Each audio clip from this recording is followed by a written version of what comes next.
So just take it home after tonight. Yeah. No, thanks. Liz, Jim, Danny, you can turn on your mic. Lucy should be here. Oh, there's Ian. Oh, there's Ian there. I didn't just send you. She's coming back from Jenkins. Oh, all right. But she's trying. Ian, good to see you tonight, buddy. Thanks for going to the Parks meeting. That was great. Okay, Yvonne, if you're ready, I'll go ahead and, okay, all right, it's 7:02. I'm gonna go ahead and start this, city council meeting, with the regular meeting. We're at the city hall, council chambers. Yvonne, can you call roll? Yes. George. Here. Buckles. Present. McElroy. Here. Hebert. Hodgins. Here. Houston. Present. Flynn. All right, everybody join me for the pledge of allegiance.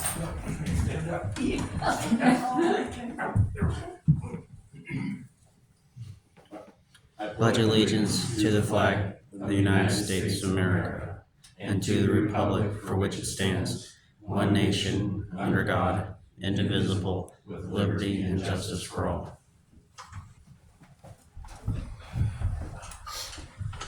Okay, Yvonne, do we have any public comment? We do not. Okay.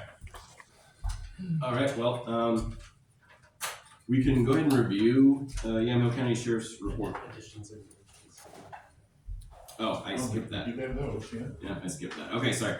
Going back to C, additions and deletions to the agenda. So I know we have, an action item. Item H2 Okay. is added on the amended agenda. So you've got a packet there with the amended agenda and then the staff report and the resolution that goes with that. Okay, so that's the only change, is just adding another action item. Correct. In the packet for the first place submission for the logo has been changed a bit. Oh, was it? Oh, was it changed? There's more information. That's a discussion. item. Additional. And then you have Okay. more In fact, information. Yvonne said you suggested that. Yeah. Yeah, okay, yeah, so then we just got some extra materials. Yep. Okay. Sure. All right, then now, item E, Yamhill County Sheriff's Report. I'm not sure if, the sheriff will be here or not. We could go ahead and look over the report, and then if, he is able to make it, then we can ask any, specific questions to him. Go ahead, Jim. I didn't thoroughly examine the long portion of the report, just looking at the short version. Crime is way down, assuming that they're doing the same sort of job they were doing in previous years, so. This is great. Yes. Remarkably down, isn't it? Yeah. Almost half of what it was a year ago. Well, kind of.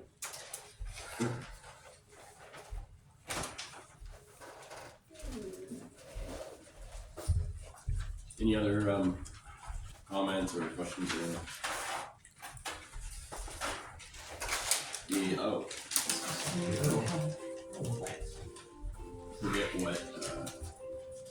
Forget what day it was. I was just curious if the incident that happened over the RV park, if that was on here or not.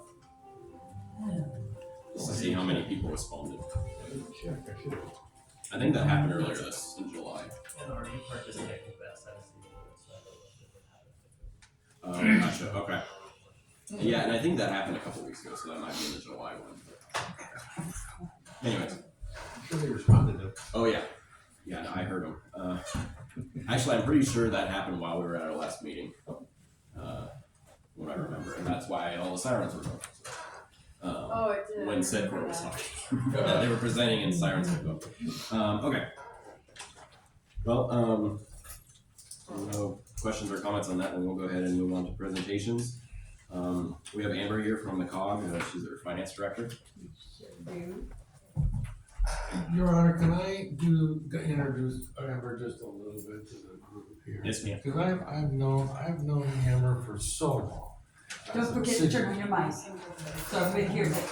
There we go. I've known Amber for so long, not just as a finance manager finance director with the COG, but as a city manager too. And she's not gonna tell you this, but I'll tell you this, that the COG recently got the Government Finance Officers Association Award. This is a national award for auditing standards. And it's the highest achievement you can get as a financial organization.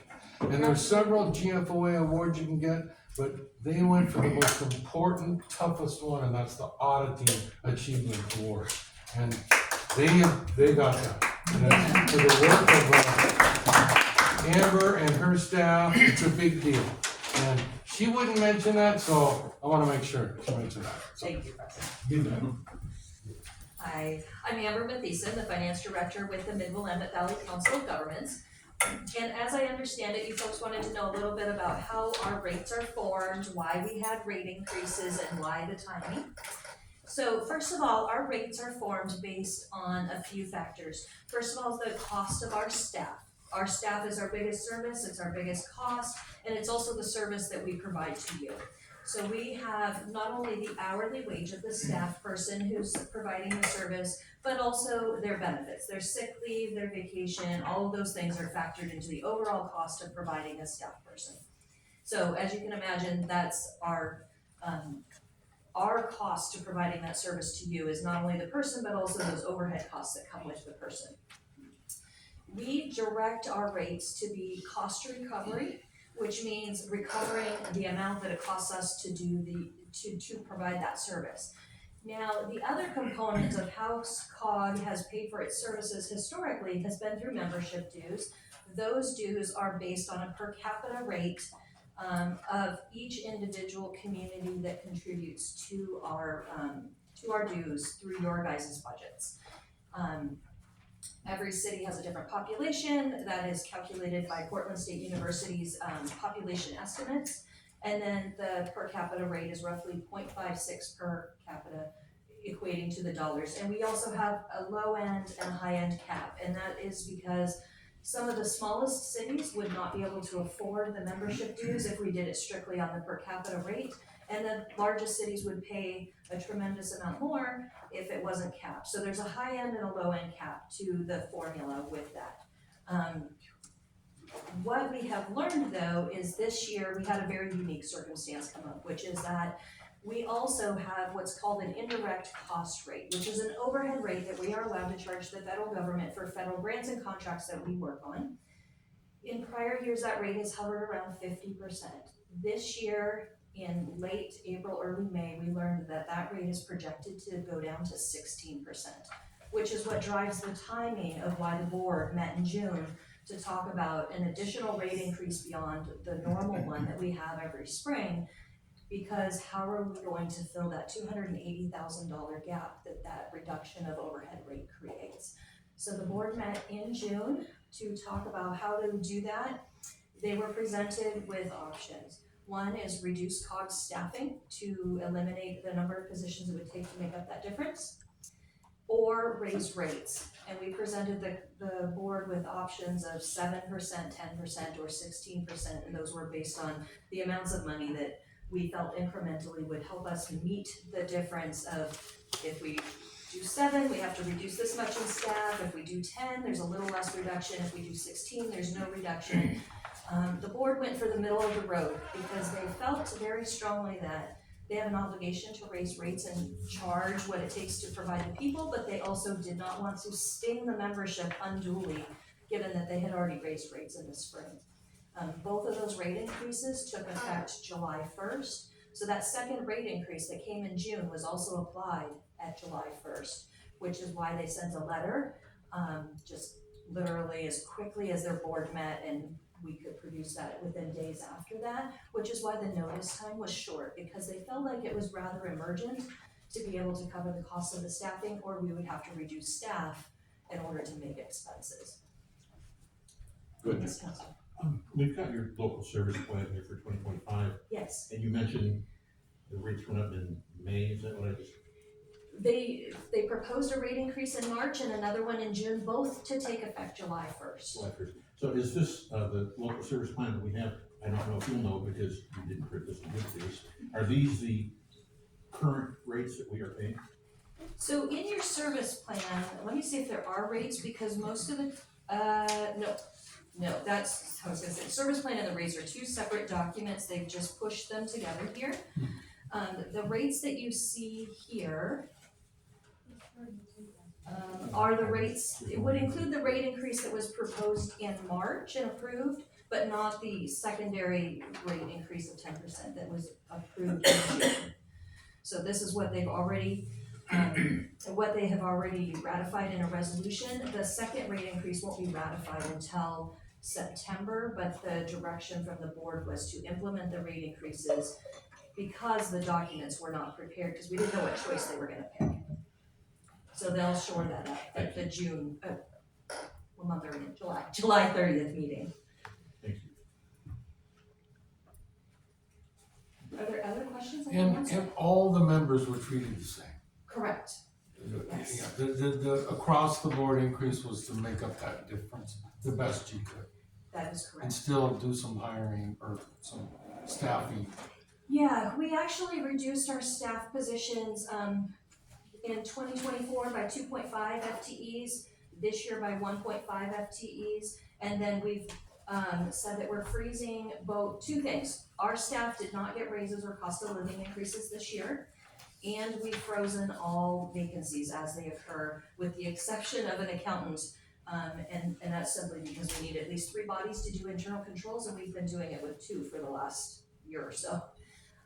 Which makes, keeping all the books straight a little more challenging.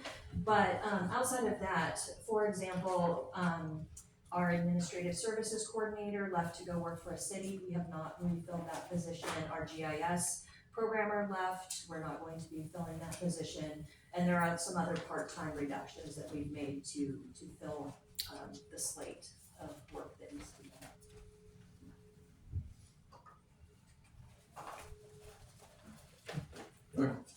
Oh, go ahead. Okay, so these rates are gonna, that we have here, probably gonna be good till July, is that what you just said?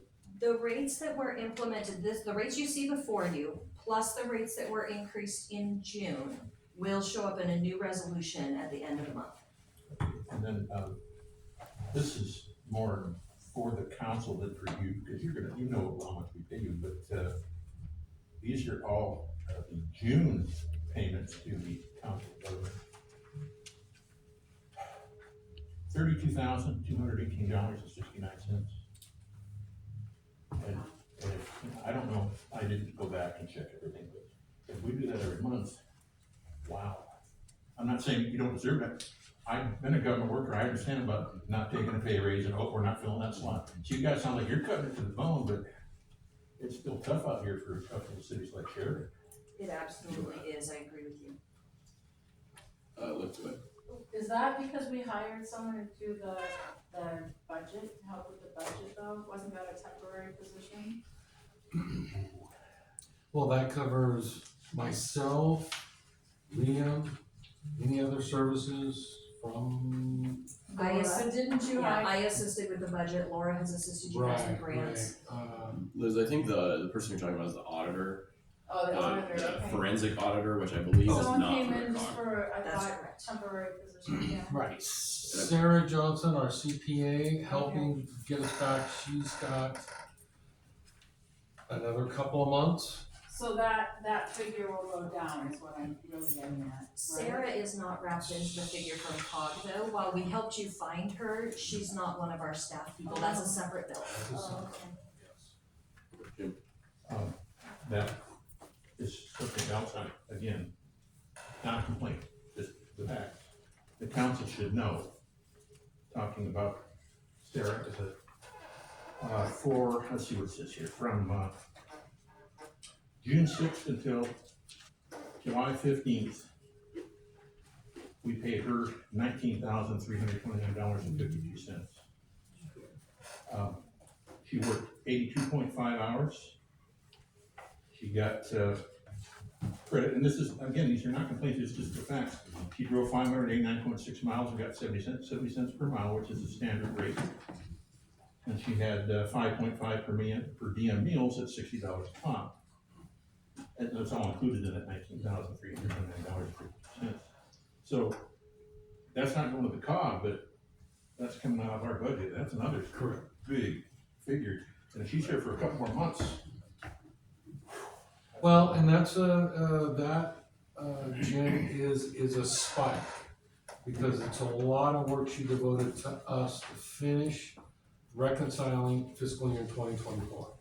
All of that is now in the hands of the auditor, and I don't know the time of when they're gonna come in and do the audit, but I imagine that's all gonna get done within the next couple of months. okay, so that's for 2024. That's Correct. Okay. And does she have to do 25? No, she has to reconcile our adopted budget with what the auditors come up with for 2024. So she has that work to do. And that'll be the final piece before we've got numbers to add to our system. I'll do the supplemental budget even. Correct. The supplemental will bring that all home.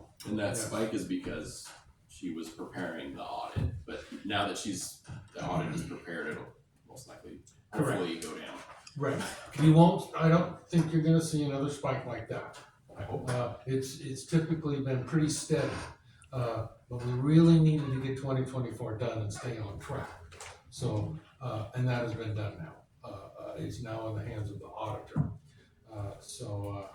We won't see her as much over the next couple months until the audit's done, and then she'll come back. Not that she's not welcome, but I'm glad not to see her as much.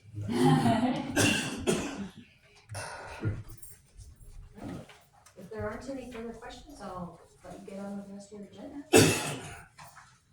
Thank you, Amber. Thank you. Okay.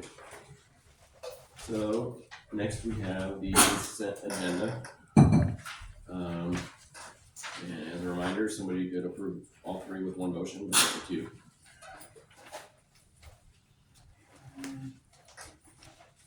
I believe that starts on, this one doesn't have page one. 47? 47. Well, no, Oh, wait, we have. 41. 41, there we go.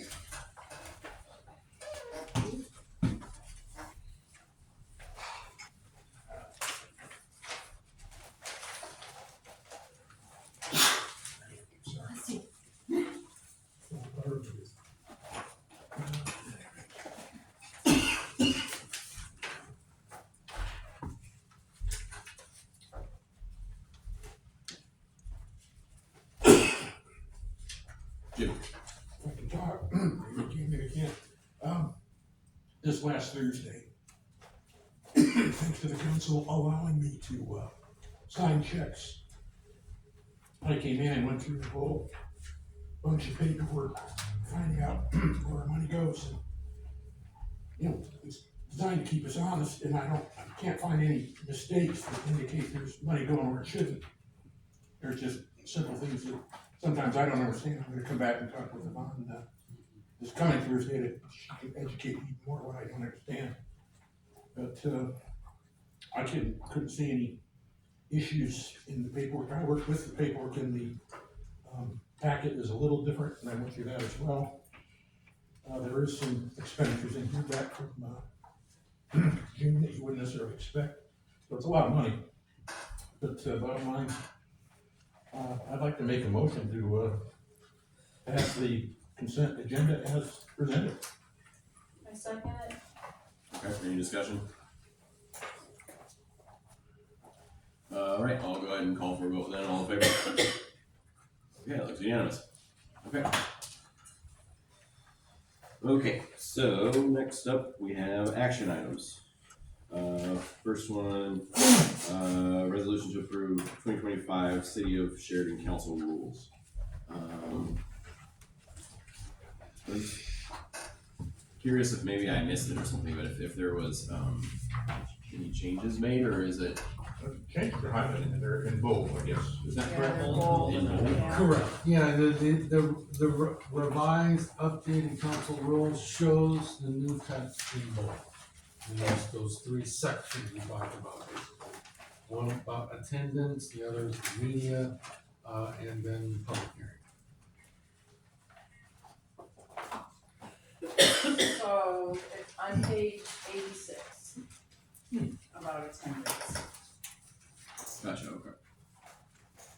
used to seeing red, so that's my bad. Okay, let's go ahead. So, I think the way this paragraph is,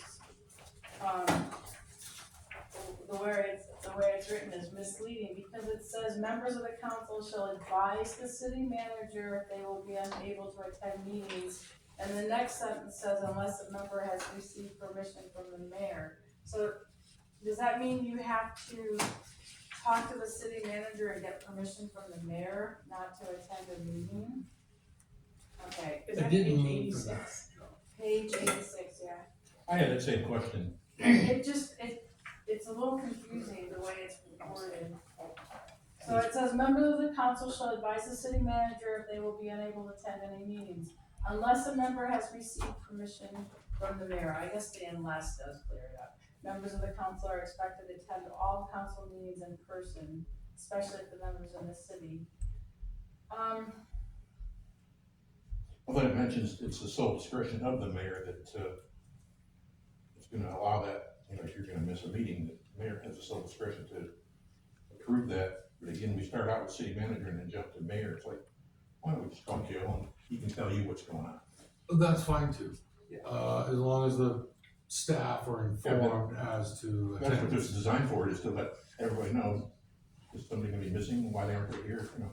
Yeah, and then, so once I'm notified, I'll notify, city manager and So City- change it to Yeah. mayor. Yvonne, Yeah. Yvonne, Alright. or Yeah. whoever the recorder is. It would gonna make be that sense. day. That's all fine. That's fine with me. And I can do, because I know there's been, I think maybe only one occasion where I knew somebody was gonna be present, but I didn't let anybody else know, so I'll make sure I do that in the future. And then the other question I had, the last sentence says, under the charter, the council position shall be deemed vacant if the member sorry, I can't read.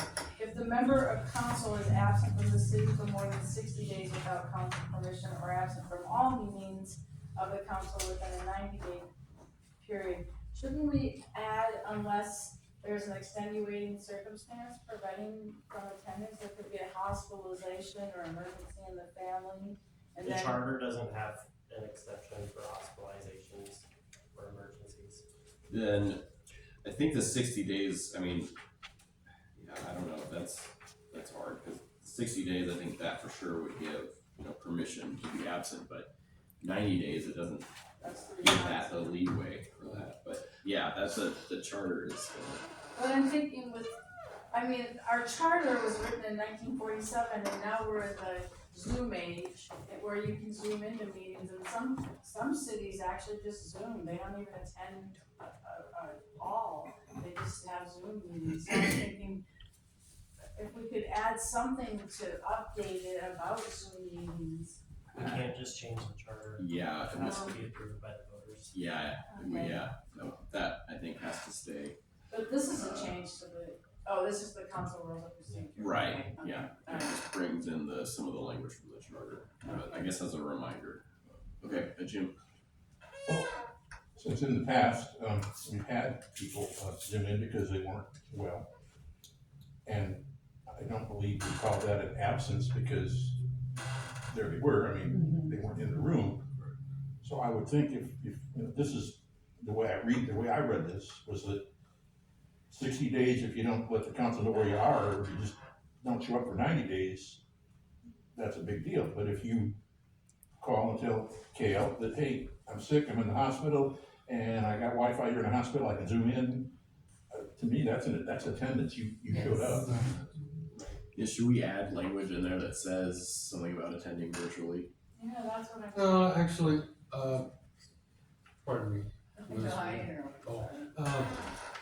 Those are all state rules, and we're gonna apply the state rules, to make all of those accommodations. So you don't need to repeat those. With the council rules, you're trying to implement state rules, charters, these kind of things. So, with all of this attendance stuff, where it really comes home to roost is, you have a situation with attendance, and you've got some guidelines here, you've got the charter, you've got these, and at some point, the council may have to declare a vacancy. That's where the rubber meets the road on attendance. And so this just doesn't occur. There's gonna be a decision point where you, the council as a whole, would take action on an attendance matter. So it just doesn't happen. That's the protocol the council does, cause if you're an elected official, I thought that the, okay. Yeah, well, no matter about attendance, eventually the council has to declare a seat vacant in a public meeting. And these are the guidelines to help you apply the charter and the rules. And you can, at that time, you can make an exception or not. So you still have to make a decision out of all of this. That's not something we implement, these are guidelines to help you make those attendance decisions later. So these aren't, there's a few things in here, there's timing, there's also a mention about, especially if the members in the city, it's here in the council rules that among the council, you would expect that person to attend. Whether virtually or in person. In person, no, it says here, we expect you to attend in person if you're in town. Now, if there are circumstances where that's difficult or problematic, whatever, well, those are all, can be legitimate. But barring that, if you're in town, the council wants people here, in person, face to face. I'm just thinking if somebody was sick and they're Right. like they don't want to, they Spread feel they don't feel Yeah. like completely awful, but That's- they can still like attend virtually and because they don't want to spread something. Is what I'm Correct. thinking. So That's legitimate, right. okay, Ian. This portion of it just seems unnecessary to say altogether. That, you know, if it just said unless a member has received permission from the mayor, members of the council are expected to attend all meetings in person. I mean, why does it need to say especially if the member is in the city at the time of the meeting? What does it matter? They're either excused or they're not, so, right? It's emphasizing if you're in town, you better get your butt to the meeting. Yeah, it might be a little, I'm sorry, Go ahead. it might be a little over wordy, but I'm verbose anyway, so you're right, it's redundant, but it doesn't hurt to specify that, yeah, if you're in town, come on down. That's how, And Yeah, I don't have a problem with it, I just think it's a little strange. Well, that's probably normal for the lawyer stuff. I did not write the language that everyone is discussing. Okay. And we wanna be a little careful in putting the mayor in a tough spot, you know, to determine excuses from excused absences. I mean, it's kinda in there, but, that comes into play when you gotta deal with an attendance issue. You know, and that's kind of putting the mayor on the spot to determine whether an absence is excused each time. I mean, that's kind of what it says here, but it's hard. It might be a little difficult to put the mayor in that spot. It's more of a council thing, but we need to know whether people are gonna be there. Okay, number one. And then the mayor can weigh in and help people decide. You know, that's kind of what that is, without being heavy-handed. Yeah, we're adults. Lucy, you want to? Well, it just reminds me of, just helps you, do your job a little better, because if there was, you know, the rubber to the, whatever it is, to the metal or whatever, then you could say, well, you know, it says right there, you're supposed to be in town, so you kind of have your own backup. If you're in town, you need to be here. Yeah, if you're in town, you should be here, but if you're out of town, hey, Zoom is perfectly fine. You bet. Okay, good. well, I was wondering, Preston, what you're saying though, that puts the mayor in a tough spot. Because it's got in here, in the sole discretion of the mayor. Mhm. Now, you had just said, it's actually a council type thing, like if somebody can't show up and he's gonna throw it, literally say what, so I'm just, they called, didn't tell me why, but they're not showing up tonight. And we go, oh, okay, I mean, I don't know what we would say. Yeah, well, typically in something like that, the mayor would report that, the person didn't discuss their absence with the mayor. That's unexcused, on its face, that's unexcused. And eventually those could add up, and then the council needs to maybe consider some action. And the mayor can help councilors decide whether that's a legitimate excuse or not. It's sort of a discussion. You know, where councils working together to do their utmost to attend. Staff don't wanna really be involved in those discussions. It's best if it's the mayor and the other elected officials but at some point we'll record, is that meeting excused or not? It sounds kind of like the council would make the decision after a certain period of time, like, okay, does this need to be declared vacant? But per the absence, then it would come to me, just to basically notify me and give them a reason. Yeah, Jim, go ahead. What does the charter say that, we do? And then I guess the question I have is it 60 consecutive days if somebody misses a meeting and then a couple months later they miss a meeting? How are we counting the 60 days? Is it consecutive or? Consecutive, Okay. yeah, so if they miss 59 and then come, it starts over. Okay, and So, but then, but the charter says we should do what if that person, we use the 60-day, the 90-day one, chances are they're not coming back and don't wanna be here in the first place, in my opinion. But, the 60-day one, what is the council's, job to do if we decide that, hey, this person is a little flaky, not showing up for 60 days, so. I believe it says it's considered vacant, or needs to be considered vacant. I thought I got an email about that. Right. Council would determine if there's enough excuses and the time frame as stated in the charter, whether you need to declare the position vacant. This is a real rare thing. I was gonna This say, is a real rare thing, but there should be something about attendance in the council rules. And I think it's just a good policy to encourage people to show up if they're in town. We wanna work together, and you can't do that better than in this room where we're at. Alright, here, I don't wanna get stuck on confusing the two issues here. It seems like we have a threshold set out in the charter that we can act upon, and that's a totally different thing, that's not being amended at all. This seems like, let the mayor know if you're gonna be gone, so we have a paper trail. And then the extra language is like illustrating intent, so that people that come later can figure out what we were trying to do in the first place. So this doesn't seem that, can't think of the word, but. Unreasonable? Yeah, exactly. No, I agree, it is. Oh, sorry. It's fairly standard. Yeah. okay, so any other new additions to Not on that that we one. wanna talk about? Ian, go ahead. Just real quick, there's a couple of things I want to look at, on various pages throughout. It says city recorder, and I thought this might be an opportunity for us to amend that language, since I don't think that position exists anymore. Well, I'm still your city recorder, Okay. as I sit in this room. I'm your assistant city manager / city recorder right Okay. now. So I still hold that, position. And we do have a deputy city recorder, so I Okay. think we're still okay with city Okay, good. recorder I language. just thought maybe we should look at that, notice that.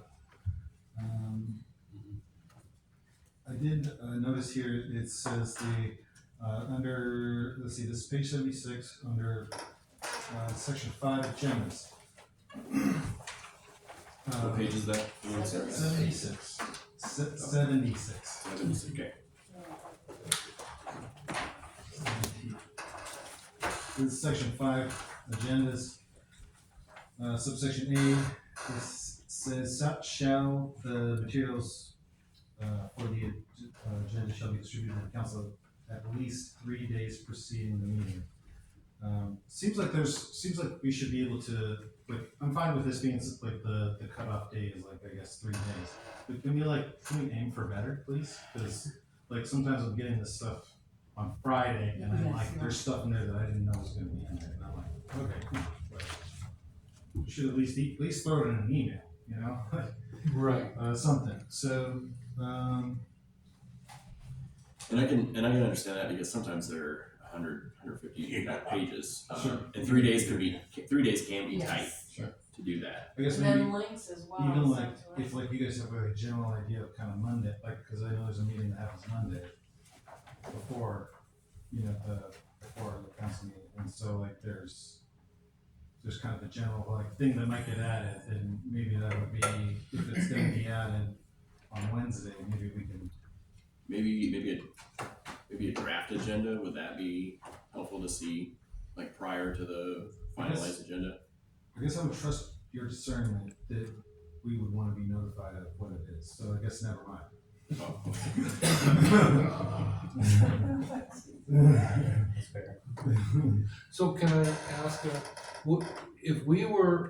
if staff was consistently getting out the agenda on Thursdays for an upcoming Monday meeting, that would be okay? Sure, I think primarily for me, there was a time at which we would sometimes receive agendas and I'd be like, what is this? And I'm surprised, so that I would like to have less. I see, so You bet. like maybe if there's like an action item or something that we hadn't really discussed. Yes. Gotcha. Yes. That makes sense. Okay. Jim, go ahead. I just wanted to give a long shout out because you tried to send us the agenda the day ahead. Sometimes you don't, sometimes it comes out morning on Friday, but, I am only bound by the people I'm trying to get materials from, and so we do really endeavor to try to have it complete and delivered on Thursday. That doesn't always happen. In my perfect little world, it would. In Tyler's perfect little world. But we sometimes are waiting for material. And I think Preston, as he is getting more situated and things kind of come to us at the 11th hour, and he'll be like, we should probably get this on. And so it'll be one more thing that we're adding at, the last minute. And so it kind of sometimes delays things. But that is really our goal, is to get back to getting it all to you on Thursday. So, you have a weekday to look at it and not spend all weekend looking at it. And can I just say that, I don't like adding stuff on the agenda. But I've come into this job with many projects midstream. Mm-hmm. And this is a grant issue, kind of a slam dunk, but it's something that came to my attention. I didn't have it in the budget. That's part of the reason why we need you to act on it. But this time is of the essence because this project is underway. Yep. And we want to use it for housing. This is a perfect fit. So part of it is me getting acclimated, like Yvonne said, with these ongoing processes and all. And I happened to be at the COG meeting, COG on Friday, talking to Laura about various projects, and this came to my attention to wrap it up. I was aware of it on Thursday. And the timing is, this really needs to come to the council. And that's my lack of awareness on some of these projects that are ongoing. I complimented the city on all the grants and projects that you've got going, which really is tremendous. And this one particular tonight, the new item, that it was not specified in the budget. So we're cleaning that up with this resolution tonight. So I don't like to add things at the end, it's part of the whole no surprise thing. So we'll try to not do that, and I'm sorry we had to do that tonight. I think, it's a rare thing, because it says we're gonna get it 3 days in advance, and so if we don't get it 3 days in advance, obviously it's an aberration of normal. And as long as it doesn't keep happening, because I sent you a quick response saying, I really hate getting things on day of the meeting, like, oh, because I don't check my mail necessarily early in the day. So all of a sudden, at 4 o'clock, crap. So, yeah, but I think it's an aberration, and if it happens, it happens. Now, if it's something stupid, I might say, what? Why are we adding this to the agenda for no rush, no reason? Yeah. Right, and as a council, you should never feel rushed on an item where you need to have more time. That can go to a subsequent agenda, unless there's a reason you can't, you know, but I don't wanna pressure people. I want to make good decisions that you're comfortable with. Okay, It kind of falls under, time is of the essence. And I'm pretty sure that you used your, means, that if you just found out about it, you just found out about it. And like I got it, I just printed it out and I beat cheeks over here. I gotta tell you, all that time was highlight, and I got in my truck and got over here, so if you don't mind the fact I didn't really read it, then I don't have a problem sending it to me, because I was out of my office all day until about 6:30 tonight. So I understand what it's like to have that kind of pressure on you, but $100,000 is $100,000. So if you really wanna take the chance to do all the legalities and lose it, or just do it and try to, I'm sure that if I have questions, you'll answer them. Right. Well, thank you for that, for having some tolerance for that when it's necessary. Me coming in a little bit late though. And I just did, this project of this, for the Grant Street Apartments, is moving forward. And we're trying to, get it all set with the developer, how we do a public-private partnership on upsizing that water line. So we need to know if this grant's available for us to do that. Otherwise, we're gonna need to pay for it out of different funds. And it's always better to not use grant monies for reimbursements. I'd rather not do that. You do them for planned expenditures as they come up. That's the best way. Ian, did you have more to I do. go over? Okay. Unless Susie. I'm gonna ask a question, but you She go seemed to ahead. be maybe on this point though, right? I was just gonna say, if they didn't have the grant money and they needed to, usually my understanding is if a developer comes in and the lines are too small, the expense is up to the developer to increase the lines. So are we kinda like, for lack of better words, helping him out by helping him increase the water lines? And is somebody else gonna say, call you out on it later down the road, like, well, you helped him, but you didn't help him? That will always happen, Lucy. I know it will, but But, I'm just, are you prepared for that? Absolutely, because what we're doing is applying the law. We have master plans, they're all adopted by ordinance. We're applying the master plans for to this project. So we have, in our master plan, we have an upsizing of those lines. So the developer will pay for those parts that are what we call system development charge eligible. And what we wanna do is upsize that line beyond what the law requires. So, and this is just good planning on the city's part. So they would bring it up to a certain city standard by our law, in our ordinance for master planning. They would be required to bring that up to a 10-inch water line. We wanna pay the extra to increase it to 14. This is a typical kind of public-private partnership.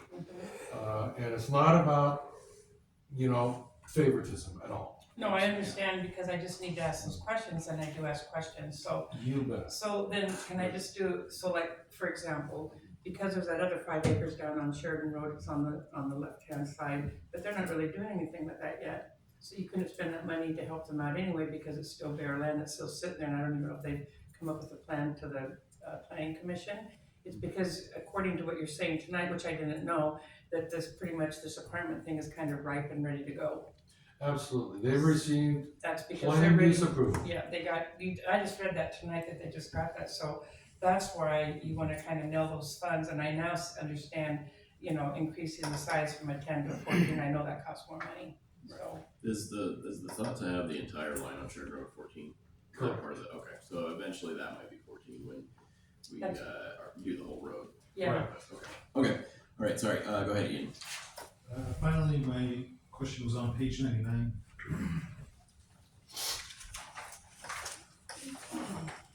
Chapter 8, section 3, subsection D, which is the addition of city manager's media liaison. And the city manager shall act as the city's primary contact with outside agencies and media outlets and shall generally manage all the city's media relations. The city manager is also designated as the official spokesperson of the city, particularly on issues relating to city policies, programs, and operations. I'm curious as to why this seemed necessary to be added.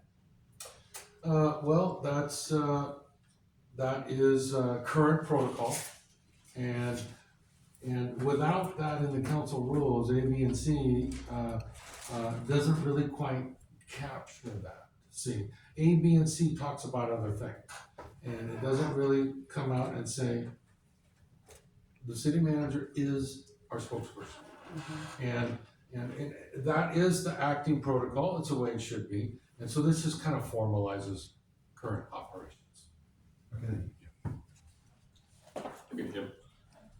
In that same paragraph on page 99, I think it should include something about or the city manager's designated representative. Because, as some of you remember, our city manager went on a cruise right about the time COVID kicked in. And he was gone for, I don't know how long, a month? It was, yeah, he was stuck in 2 weeks out in the Bay and 2 weeks in San Diego. Yeah, so he was not here, and there's no way he could be our media liaison because he didn't have a laptop to even see what was going on. Always can be designated, like in a job description. Designated as the budget officer or a finance manager or a media liaison. There could be a particular issue that we do a press release and the contact information is Kai Cottom, our public works director. So that's always a prerogative of the city manager to do that. Redundant to put something in there about a designated representative because it's understood the city manager isn't available. That's what I think so, but we could add it like the city manager or designee shall, yada, yada. We can add that in there. Yeah, I personally like that, but. Okay. Okay, all right, Denny? We have an assistant city manager. Oh, there you go. I think the deal's taken care of. Kind of is, you bet. And then if you're right tied up, whoever can designate. Yes. Yes.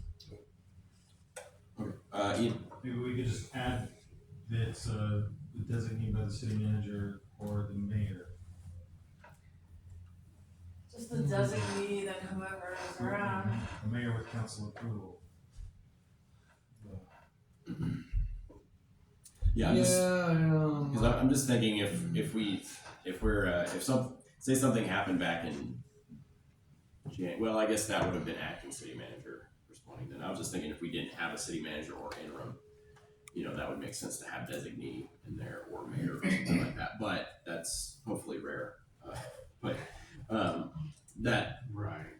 I could see the mayor being a spokesperson in certain emergencies. I'm not saying that it should say the mayor's the spokesperson, I'm saying the mayor could also be the one who designates in the absence of the city manager. Oh, I get it. So he could, with council approval, designate Kit. If that was determined to be the best course of action. That's all I'm just sorry to confuse you. that would make sense too. I think you're talking about a real rare situation I think we'd have bigger problems to worry about. Well, yeah, but Yeah, but don't you think that Preston would have the best idea of who should be his stand-in if he were to leave, and he could just tell you that he could designate it, and then you'd at least know what's going on. If I go on a trip and I get killed, point a reluctant attorney to do it. He would have the best perspective on who is informed with all the stuff you have to take care of. Well, I could see that for Preston, but say we had a city manager who left, and they were mad. Maybe they appointed somebody who shouldn't be the media liaison, But there's stuff like that we can kind of dig through, and that would probably be unlikely. But I'm not sure the best language to add there. But I think city manager or designee. It doesn't necessarily say that the designee has been designated by the city manager, but It kind of says that. kind of says it. Okay. So we can leave it as is, that it's understood, that's the key. You could leave it or add or designate, that's all fine. That's I would say understood. that. All right, Danny. Good. Again, I say we have an assistant city manager, and that's her position. Oh, To so fill in for the city manager. so even okay. So instead of saying designee, just say assistant city manager, or it's just understood that it's the assistant city manager. Ian, go ahead. So the problem with it's just understood is that when this inevitably comes up down the road, because this exists so that when we're like, hey, what do we do here? We look up the rules and procedures. And if it's like, oh, it's commonly understood, we have to go back 6 years, 5 years to see some video, to see that part where we're talking about it tonight. That's like, come on, man. Can we just throw like a thing in there that says the mayor, with approval of the council, as like a normal point? It seems extremely reasonable, and why would we hand away, I guess, our authority? It just seems really silly for the council to have this worded this way. Because it does make sense to have the assistant come in there, but having the mayor being able to appoint it, especially if if they're both unavailable or something, I don't know. Jim. Well, I think Denny's got a point. If the city manager isn't here, the assistant is the city manager, period. So there's really no need to put that wording in there, I don't think. Now, designee, we can talk about that all day, obviously, we're working on that, but, I don't think we need to word this as city manager, because step up, city manager not here, guess who's in charge? The assistant, and technically, that is the city manager when the city manager's gone. Right, Liz. I like saying or designee because it could be a land use issue, and then you could say, okay, talk to Liam. I mean, it could be something where Tyler would have to step in with some legal advice. I mean, I think it makes more sense to say or designee, depending on what the situation might be.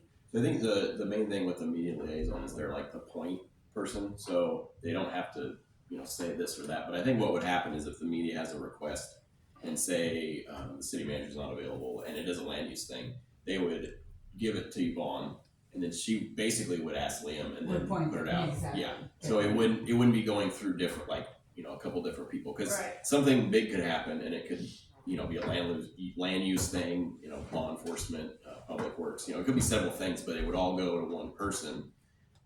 They would find out. To ferret out the Yeah, information. and it would be still the city's response. So Liam could. I doubt Liam would give like a one sentence answer, but Yvonne would answer it appropriately. It would be the right media response. I'd summarize the paragraph in one sentence. Yeah. So I think that's why that's in there, is so that it's control. It's a control of information. So we don't have like 5 people saying responding. Go ahead, Ian. I mean, we just had a bad experience with the city manager that with communicating with public stuff with our library, the incident in our library, and this is like recent history. So I feel like it's important for us to just say, look, here's the rules and procedures. This is what they are. I don't understand. It doesn't seem like it should be an issue to just say it's if the mayor wanted to appoint one, with approval, obviously, if whoever's the acting city manager would then be the liaison if we were to adopt this as is. It just seems like this, so we're giving this person the authority to say what they want to say, essentially, within the bounds of what they think is legal. And if you decide, or if we decide that we want something else to be said, that they might not agree with, then in that moment, we have to deal with that situation because the council rules and procedures at that point have taken away that ability for us to say, wait, this is not the direction we want to go. We want to say what is going on here and not, obscure what the truth is, or whatever that is, whatever our choice is. And so I just think it's important that we just say that quickly. We could appoint, you could appoint one, whatever. I don't care how we word it. That's what I would like to avoid. So maybe like at the end, say something about the mayor or the consent of the council or something like that may appoint a different media liaison if necessary or something like that. So you guys get mad at the city manager and just appoint somebody else? I think what the thought would be is if it's a continual issue whereas like maybe the media response isn't what the rest of the council feels is appropriate. And I understand we could give direction to the city manager. I don't know, maybe they aren't good with the media thing. I don't know. There's probably a few different scenarios, but I know for the most part normally it is a staff person being the media liaison. But if there's issues with that media liaison, I think it just gives it if we're getting citizen feedback that they're not happy with the response, it kind of gives us like an opportunity to address it without having to get a new city manager, I guess. I don't know. And it's not a bad point, and I think I don't know what other council rules and procedures look like, if there's anything like that, but I think for us, since something has happened in the last year or so, I don't know how best it would the best language to be put in there or what. If that's something staff can look at, or Preston, if that's something you're able to. Well, we could come up with some language tonight, about that.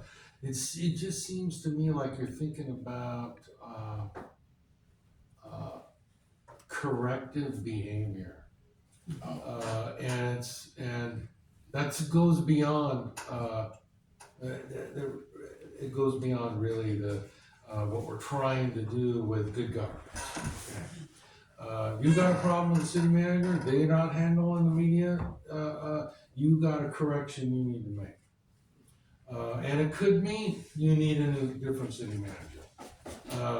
I don't think I don't, if you were to say something in here about, in a particular case, the mayor, with the concurrence of the council, could appoint an alternate liaison on a particular matter. So I don't know. I guess that's okay. But it is a little odd because the responsibility should be with your highest professional, the highest trusted public servant you have, and that's your city manager. Or designate. Yeah. Yes. Okay, Jim. I'm still trying to understand what you would like this to say. I don't quite grasp what you're saying. You don't like the idea of designee, is that right? No, I love that idea. We're going to say exactly that, all the way, and designee as appointed by city manager or the mayor with council approval. Okay, bigger sense. Easy. Sounds like good to me. Sorry. So as appointed by city manager or designee, or as appointed by mayor and council, something like that. That works, right? Is that meant to only cover situations where we don't have a city manager? Or is that is setting up headlock? Yeah, it is, because what if, So who wins? Preston wins? designates someone, council designates someone, who wins? Well, ultimately, it's going to be the council because we would be appointing that person anyway. If we weren't appointing them, if we weren't having a corrective discussion with the city manager to say, this is the person we want to appoint, or we just do it and say, nope, this is happening right now, and we just bypass that. But it makes no sense to remove a level of control to take it out of our hands. And in our own rules and procedures, it seems silly to add this without that. Because you are requesting to take a position essentially of power, and that's fine. That somebody does need to take that position, right? Somebody has to. So maybe we do need a rules and procedures thing to say. I just would love it to say something that I think I would be comfortable with as a council member, knowing that our mayor is protecting us and that he's going to, like, Kale's fantastic. I trust him that he's going to contact me and be like, hey, I need soldiers, boots on the ground. I'm not there. I'm not down there, but, you know? So, like, so anyway, that's all I'm trying to say. I'm sorry to say I'm confused issue. So let me mention that on top of that. Where all of this really, the rubber meets the road. We're using that phrase a lot tonight. Where the rubber meets the road on this is in an emergency. You have designated your city manager as your emergency manager. And in times of an emergency, you don't want any of this, who's responsible to talk to the media and the volunteers, et cetera, et cetera, et cetera. It's your emergency manager, it's your city manager. There should be never a question of well, we don't like what you did, so we're gonna have an emergency meeting, we're gonna change all that. To me, it's, this is where the rubber meets the road. It's in an emergency, and there should be no question who's responsible in that time. So I think that, as my kids would say to me, you're just thinking too hard there, Ian. And, if he's not here, he knows what he's doing. I believe that he would handle that very well. If he's not, like Denny said, there's Yvonne. Now, if Yvonne, drops out of sight because she doesn't want to get involved, then the council and the mayor could put somebody in. I don't have a problem with that. But let the guys do their job. I mean, that's something we should learn from a lot of stuff, is let people do their job and leave them alone and let them do it. And I think he's doing a good job. She has a great resource, even if she says, well, I want Kai to address this because it's a water sewer thing, or somebody else to do this or that. That's why she's, as they've said, the assistant. Is that Assistant. So there you go. I mean, like we said earlier, anything after that, we could do if she didn't happen to be around. But otherwise, just, I don't know, just kind of like working it too hard. We don't need to micromanage. Yeah, it's micromanaging. Okay, Ian, and then Yvonne. I appreciate what you said about the emergency things. That's all true under already our emergency rules and procedures that already exist. This very specifically says particularly on issues relating to city policies, programs, and operations. So this just seems completely unnecessary for this to be written in this way. I don't see what's the issue. If we need to rewrite it in a certain way, I don't see what the issue is. Would it? This will govern for people in the future who are looking at this and saying, well, we don't like the way this is being said. How do we deal with this? And then it's going to be, they're going to look to this and they're going to read this and they're going to be like, whoa. Would it work if the last sentence was dropped? Preston, you can go ahead and say what you're saying. Well, I didn't want the council to lose sight on what council rules are. They're guides to implement, like the charter, some other ways of doing the way you want to do business, the way you work with staff, ordinances. There's many things here that are council rules that are guidelines. These aren't laws. They're not the charter, and they're guidelines. So it's how do we best work together as a council? How do we interact with the community, each other, staff, this and that? And so in the future, if the council wanted to change anything in this council rules, they would bring it up for the council discussion, action item, and you pass a resolution, you change your council rules. You can do that in any public meeting. Okay, Peter. Yvonne has something? understand where Ian's coming from, because I think at the end of the day, what happened in the scenario that he's referring to is council wasn't informed.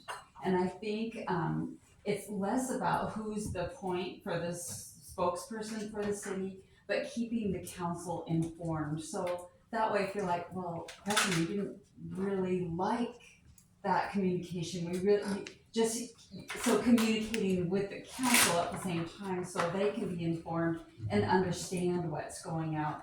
I think that's where Ian's direction probably is a little bit more like, wanting to make sure the council is kept in this loop, that's not too, it's not city manager island and council island, that the city manager keeps the council informed of what the communications are to the media. I think that would be helpful, maybe if we included something and, shall keep the council informed of communications with, so, I'm not detail for detail, but it was a difficult situation when that you guys were kind of isolated from what was happening in that library situation, and I think that kind of soured the apple barrel, so to speak. Okay, Peter. Preston kind of beat me to talking about it, but at the end of the day, these are guidelines. And as a guideline, I would argue that as written, it's perfectly fine as it is. Main reasoning, if we are in a situation where this becomes a concern, something else has gone wrong that we need to correct as an entirely separate issue. And likewise, adding language in here about allowing the mayor to do so brings in a second scenario where we don't trust our mayor. And that would be a whole separate issue we would have to take. If we were in a situation where we didn't trust the mayor, it would be another scenario where this became an issue, if we were to add language about the mayor. It's like a mirror. It's a mirror of what we're discussing right now. So I don't want to add a second person in here when it's already covered with the words primary contact and existing hierarchy. I don't think we need to add anything like me or an extra thing, because we can just address those edge cases as they come up. Liz. I was just thinking, one situation that this illustrates well is when we had the Stella Jones bill. So we got together, we had an emergency meeting, and, Heidi addressed what she would say to the media, and we were well informed. The library situation, I think that the problem there was the police were involved, and the police have said that no one needed to know this information, so that was just a very unusual situation, but I think if we think about it, the Stella Jones one was handled very well with the media, information, right? I mean, From what I remember, it's been a while. yeah, we had. So that one was also a thing where we couldn't, stuff Well, we was couldn't, still happening. but we discussed what could be said, Yeah. whereas with the library, I think the hands were tied because the police were saying you can't That's say correct. anything, yeah. We couldn't say anything, Okay, but rumors got out. I think Ian's next, and then So here's my issue. This is a seeking to codify power that exists already. So the city manager is already the presumed media liaison in every place that exists anywhere. So I'm curious as to why we need to all of a sudden codify that this is the case. Because this is the rules and procedures. This is what we turn to say, hey, we're not sure what to do here. We should turn to what the council has agreed to. Then the council has agreed to this. Well, why do we need to agree to this? This is a seeking of power that exists already. So it seems odd that we're adding this now. It's a very specific thing that kind of cordons off without any sort of change on. So what's going to happen is if 2 or 3 of the council members have an issue with what's going on, they're going to have to get together and essentially call an executive session. And is that how we want to be handling things? Or do we want to have rules and procedures that just are clear, that say, hey, we need to have some more sort of control over the message that's going out? I wonder if it says it in our council rules of procedure because it covers that the city manager's media liaison and not the council member. Because I can see where the media might contact the mayor for all, everything. And so as far as that goes, that makes sense as far as just saying, no, any media, questions, and the main media contact is the city manager, not the mayor or, council member or something like that. But, so maybe that's why it's in the council rules and procedure, because it does make sense that, everywhere else it would just be the city manager as the liaison. But I'm wondering if it's in here just to say, as far as council goes, it's the city manager as the direct media liaison, and then, not the mayor or something like that. Jim? Okay, I have an idea from what I've been hearing. I think this might get it in the right vein. The city manager shall act as the city's primary contact with outside agencies and media outlets and shall generally manage all of the city's media relations, while keeping the mayor and council informed. Yeah. Is that what we're talking about? That all sounds good, Jim. Yeah. Yeah. And But can I the add that? city manager or designee. Okay, and this new D flows all A, B, and C. It's not the only thing. We talk about all of these other things are about how mayor and council can represent the city. And those are all good, those are guidelines, on how to do that.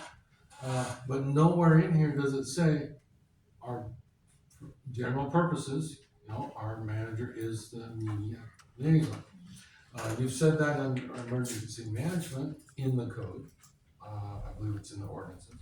But as far as the general statement, this just kind of, in my opinion, just kind of formalizes what's already there. It's not a power grab. It's about knowing who's accountable and when. And if your council needs to make a change in that, whether it be an executive session or a regular meeting, those are all your tools to make corrections if needed. Okay, Liz, go ahead. So a good example is when the water main broke and you were out of town. So you get a call and then you just hand it off to Yvonne and say, okay, Yvonne's gotta make a statement on this and put out the information. Yes, in that instance, I'd already gone over with staff. In emergency situations, all media gets routed to me. So, and it was done in that case, and I was able to deal with all the media the same way, with all the same information. And it worked really good. It was very smooth. It worked really good, yes. Oh, yeah, I saw the statement and it was good. Jim? Have we, that's enough? Yeah, that's what I was gonna do, that's why I was raising my hand, but I'm glad you said that. Is there another? About the Well, council. We have I to do go have ordinances. another question, because there's only been 3 changes suggested, and we just beat the hell out of 2 of them, but, the third one puzzles me, so I'm gonna address it to you, Preston. What reasoning is there to have a public hearing before we, start working on an ordinance? It sounds like you've done something that's legal. Is it supposed to always have been done that way? Because we never have. And I would say you're the only city that doesn't have a requirement for a public hearing. There could be more out there, I don't know where they are. Changing an ordinance is something that should be not knee-jerk, it should be real thoughtful. And you're changing the laws of the city. And typically, I have a public hearing with every reading of the ordinance. So you do 2 readings, you do 2 public hearings. That's just me. But to have one is important. I think it slows down a process, to be thoughtful. You should never do an emergency enactment of an ordinance unless it's a legitimate, absolute emergency. Otherwise, you should never do that. The law should be very thoughtful, and public should be encouraged to comment on that. And for money things like the budget, land use, you have to have public hearings because that's what state law requires. What this change does on page 87 is it requires a public hearing with any ordinance. Whether it's an easy slam dunk or a more complicated thing, and it's a standard that I think is best practice for a city to encourage public participation on the laws that you enact. If there's multiple ordinances, does that mean multiple public hearings, or can one public hearing handle for all the ordinances? Potentially, if they're all related, you might have 3 or 4 ordinances that change certain parts of the code or something, but that's generally written up in one thing. Okay. Say you're doing a big change to the land use regulations, and you're updating. Bad example, Preston. Bad use, That's a that's land right. use hearing. Yeah, that's a land use, that's a bad use. Statutory. Water sewer rates, they're 2 separate ordinances, but There you they're go. one rate change. Okay. There you go, good Okay. example. That's your style, your guideline, your processes, having a public hearing with an ordinance that changed rates. I mean, I think having more opportunity for input isn't a bad thing. Jim, go ahead. Okay, I'm reading the proposal. Prior to the final reading and adoption of any proposed ordinance, I thought any should be a little emphasized. The city council should hold at least one public hearing on proposed ordinance as outlined in chapter 1. Okay. And then right below that, under C, calendar ordinance, before the reading of the ordinance, the council may direct an additional public hearing. Well, we've already got shall hold at least one public hearing right above that. So you had a reason for putting an additional in there. What was the thought process with that? Well, if you want an additional reading after, with a second reading, perhaps. If you have a first reading, you make a lot of changes, you should do a second reading. You should do a second reading with the public hearing. That's just, to me, that's common practice, best practice. It's thoughtful and it takes time to change the laws, and it should take time to change the laws of the city. And so that, I'm sorry to keep battling, but, so that's why you've got the may direct, because we might, after the first public hearing, we make no changes to the ordinance that we're trying to pass, and we go through the reading, and we read it and say yes, and then we get the voice vote. We could have an additional public hearing, but we don't need to, because then we may direct it. Correct. Okay. Correct, right. And it doesn't have to be, what you're doing we hearings on important things. I mean, if we had a process to, we want to discuss a traffic flow pattern in downtown, okay? You wanna get public input, great, have a public hearing. That's nothing to do with an ordinance, it's just public outreach. This is how you're saying to the public, this is important, we need to hear from people. We've got a public hearing on this subject, doesn't even have to be an ordinance. It's the way you invite testimony. So, maybe I'm confused reading this, but it sounds like the public hearing needs to be held before the final reading. Does that mean reading number 1 and number 2, can we have a public hearing on the third and final reading? Is that? Before the final reading. So we can't have it the very last reading.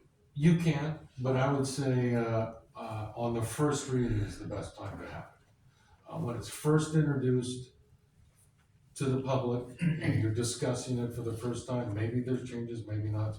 That's the key time to have your hearing. Okay. And if you have later hearings, that's okay too. That would be your choice. Okay. Okay, more questions on these rules of procedure, Jim? Okay, I'd like to make a motion, but I wanna make sure, when I say as amended, that we're talking about what we all agreed to. So on page 86, the only thing we've changed under attendance is we crossed out the word city manager and put the word mayor in it. That's under number 10, number X, or 10. Is that all we did to that one? Yes. Okay. And then we just talked about this hearing, and we pretty much agreed that isn't a big deal, and we can have a public hearing, and we can have more if we want. Does that sound like what we all went for? And then finally, the liaison, I'll read what I think we all came up with. City manager as a media liaison.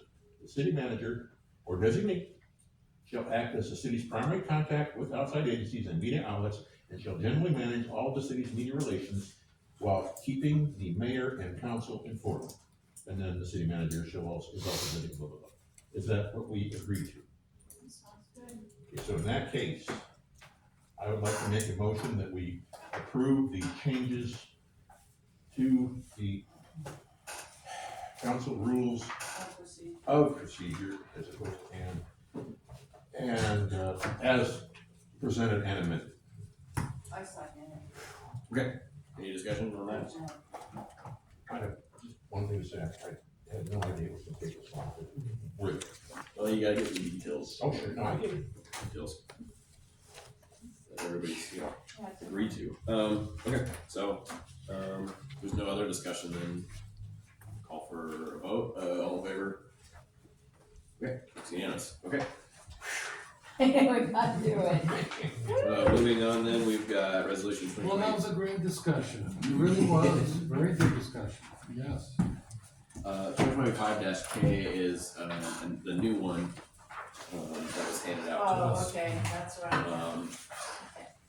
So that's the, It's, underneath, or behind the new agenda, right.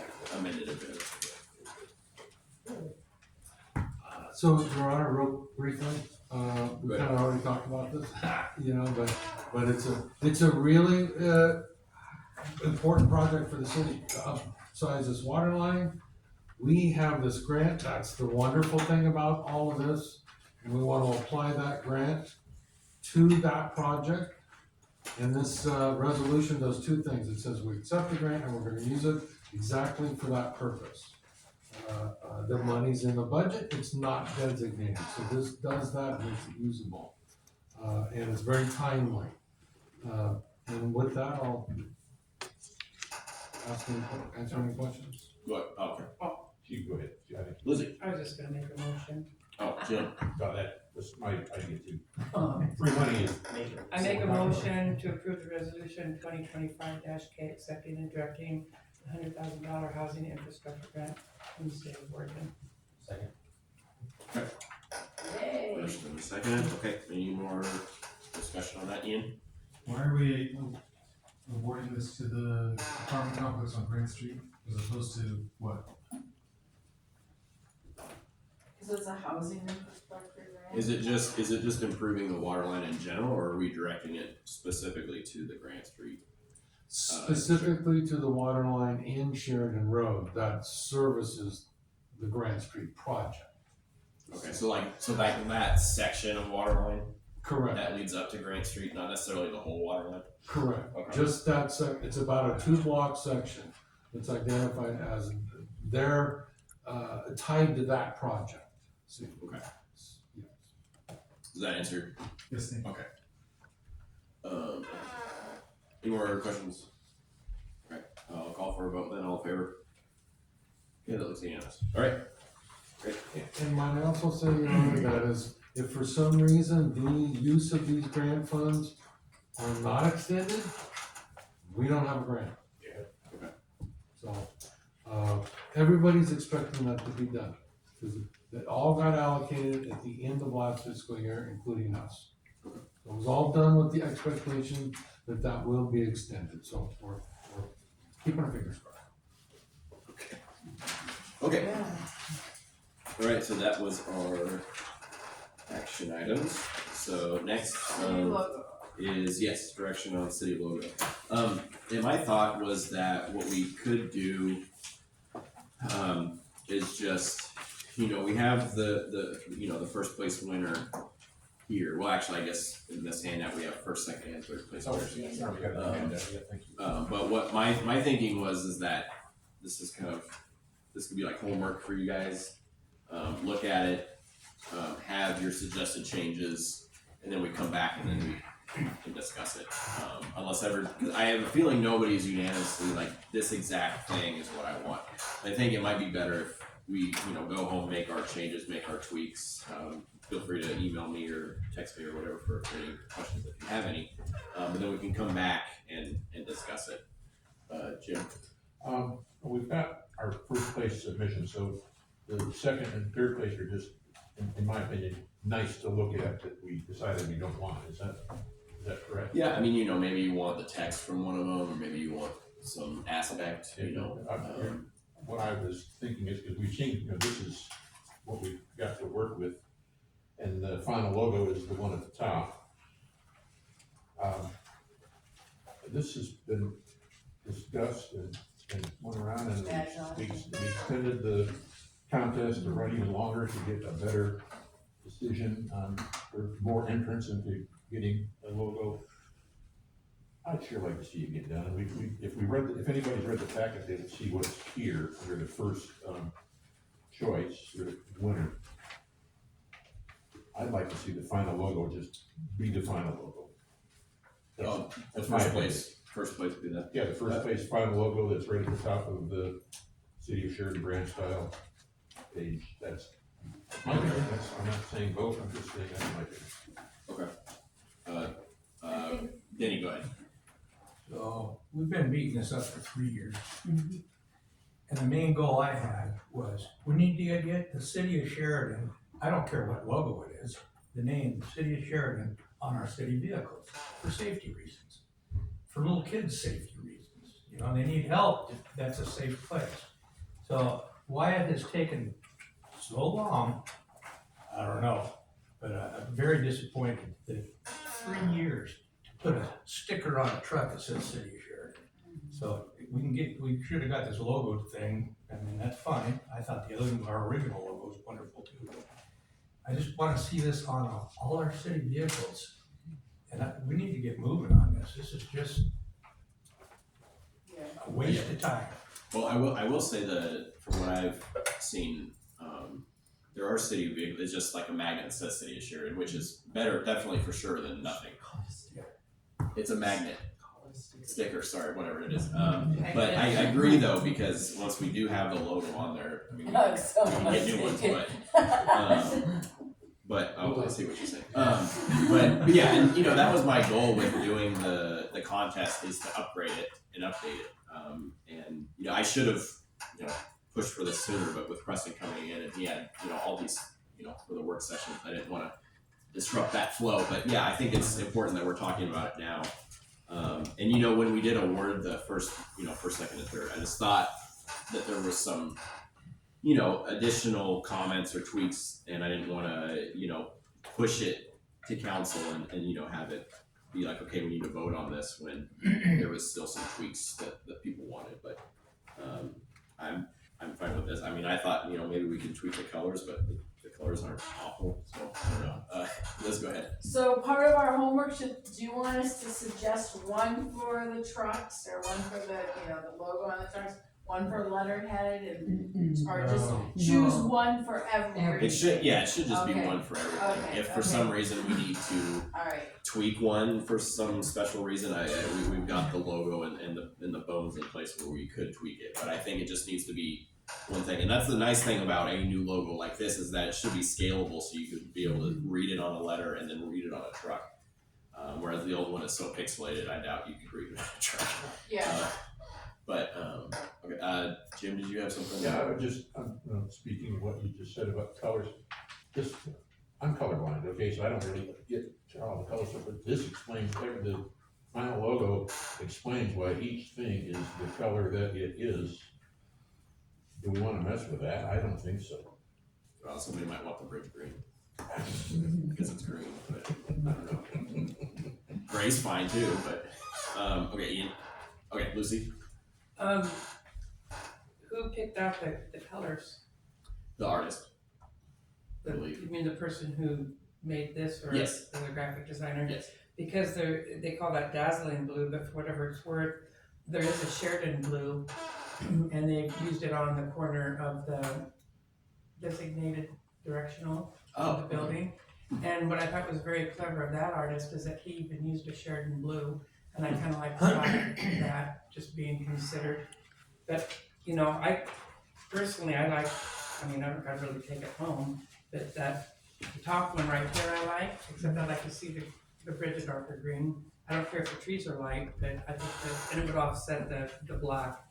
But I'd like to see with that, or gray, whatever you wanna call it, that, I think it would offset it, but I think the other one's too blurred, but then it looks more like purple than it does blue, and I was kind of wondering what that Sheridan blue, I thought it'd be kind of a nice thing to consider. More like a sky. Yeah, it's more of a blue when you drive by next time, look at it. It's kind of- Gotcha. But you can fade it out too, just like they did in that, on that A logo. You're saying the bridge should match the green of the tree? No, I would like to see it the darker green that it is, leave the trees alone. Oh, And then that way would kind of offset the Sheridan. You see that Sheridan is, evidently, it's that blue, or that purple, it looks purple to It me. looks purple to me too. I'd like to see what that Sheridan blue looks like, especially the word Sheridan in blue, and it's called Sheridan blue. Just a cute little irony there. But And I wonder too if we wanna, I mean, I don't know if we wanna tweak the colors later, cause like the black and white one seems like that could be. That's the one good. I like the It best. could be good on certain things, but I don't know. We don't wanna stick with the colors. I have seen some logos where there is some more color and they're kinda like A, but, you know, I don't know about the purple one. That one does kinda like look nice to me, cause everything's black except the background colors. Okay, Ian. I was curious if we could just make a motion to adopt this logo tonight. It seems as if we are kind of in agreement. Maybe we could adopt the darker grays that she's talking about. I don't really, and change the name to Sheridan Blue and the shade of the blue and just run with that. Is everybody good with that? I bet well, Tyler stepped out, but I would imagine that we could make a motion to adopt the logo, and then as far as colors go, Sure. that could be later. Maybe we could adopt the black and white version I like as the our blue. official We could just say the logo. logo. Sure. I like the black and white one too. Okay, Jim. Clear. I think the color logo belongs on official correspondence going out. But here's a perfect example tonight. Yes. We're gonna see this black and white logo all the time on the stuff we get, because why waste ink on color for, you know, paperwork that we're using, so the black and white one doesn't need to be approved, it's already gonna be in use for the things that aren't put into colors, so. Yeah. Peter, I'm very in favor of adopting one today, just to get it done. get it done. Okay. I like the Sheridan blue idea. I think if we go any further than that, even if we were all graphic designers, I think if we're designing by committee, it might end up really ugly. So, I think we should be kind of careful with tweaking too much. Okay. But I do like the Sheridan blue. So. Okay. So, I like your idea of going with the logo and just adding color later as Well, I think I could just, do those suggestions to say, okay, these are the color suggestions. That fine, it could be real quick, yes or no, in the future. But I think just having this logo as the main thing, Oh, is that, change. I thought it already was because it was first. But Oh, I'm not sure. I think any of these, or we could just say, just No, accepting I think- the logo that yeah, was yeah. in first place. Yeah. Making it official. Is that what you're gonna do, Jim? Jim? Yeah, I was gonna say, let's approve the final logo, and then at the next meeting, you can have these colors changed to what Sheridan blue and Yeah. whatever color the bridge turns into, and see if we agree that is exactly what we want. Does that sound good, everybody? So we get a logo out there, we're starting with. Okay. Okay. We can start implementing the black and white in the meantime. Yeah, Put the black and white on all the trucks. or letterhead even. Letterhead, Yeah. everything, start Yeah. making it. Okay. Jim, you wanna make that? I think Ian had a, Ian, do you have a question or? yeah, I'd like to make a motion that we adopt what is their final logo listed on page 105, that change the blue for the city of Sheridan to a Sheridan blue, and whatever color the bridge should be versus what it is in that specific logo, and then we'll see the final product at the next workshop meeting. And can I just say the words darker green, then the trees below? Okay, so offsets. do we have a second? Second. Okay, Preston, does that sound like a motion you can There's a long motion. work with? So let me just recap. We're gonna go with this logo. We're gonna start implementing the black and white, but we're gonna bring back a colorized one to look at. And you can comment on that. Yeah. Before we go color, you guys will all be on board. Yep. Gotcha. Sounds Okay. good. So we have a first and a second. Any more discussion on that? All right, all in favor? Okay, that's unanimous. We got a new logo. 3 years. Oh dear. It's like the dog I'm so park. excited though. Okay, well, all right, next up, the Public Works Director report. That is, Page 111. what page is that? 111. 111. Okay. Yep. Well, I'm glad to see that we're finally gathering bids for the installation of the dog park fence. That's another 3-year project that, we've been, waiting on. It's great to see that the potholes are being filled in the streets department, and that we're, nearing completion of the recycled water use permit with the DEQ. Anytime we can keep the DEQ happy, that is fantastic. These pictures on the back, are unlabeled, but I made an assumption, you should never do that, but I made an assumption.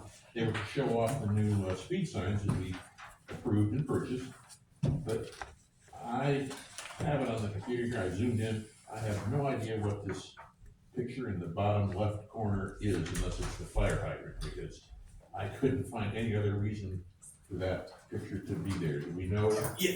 what that is? Well, I think the speed sign is, Let's see, down here. up here. I zoomed in as best I could. Is that it? I think it's that, Okay.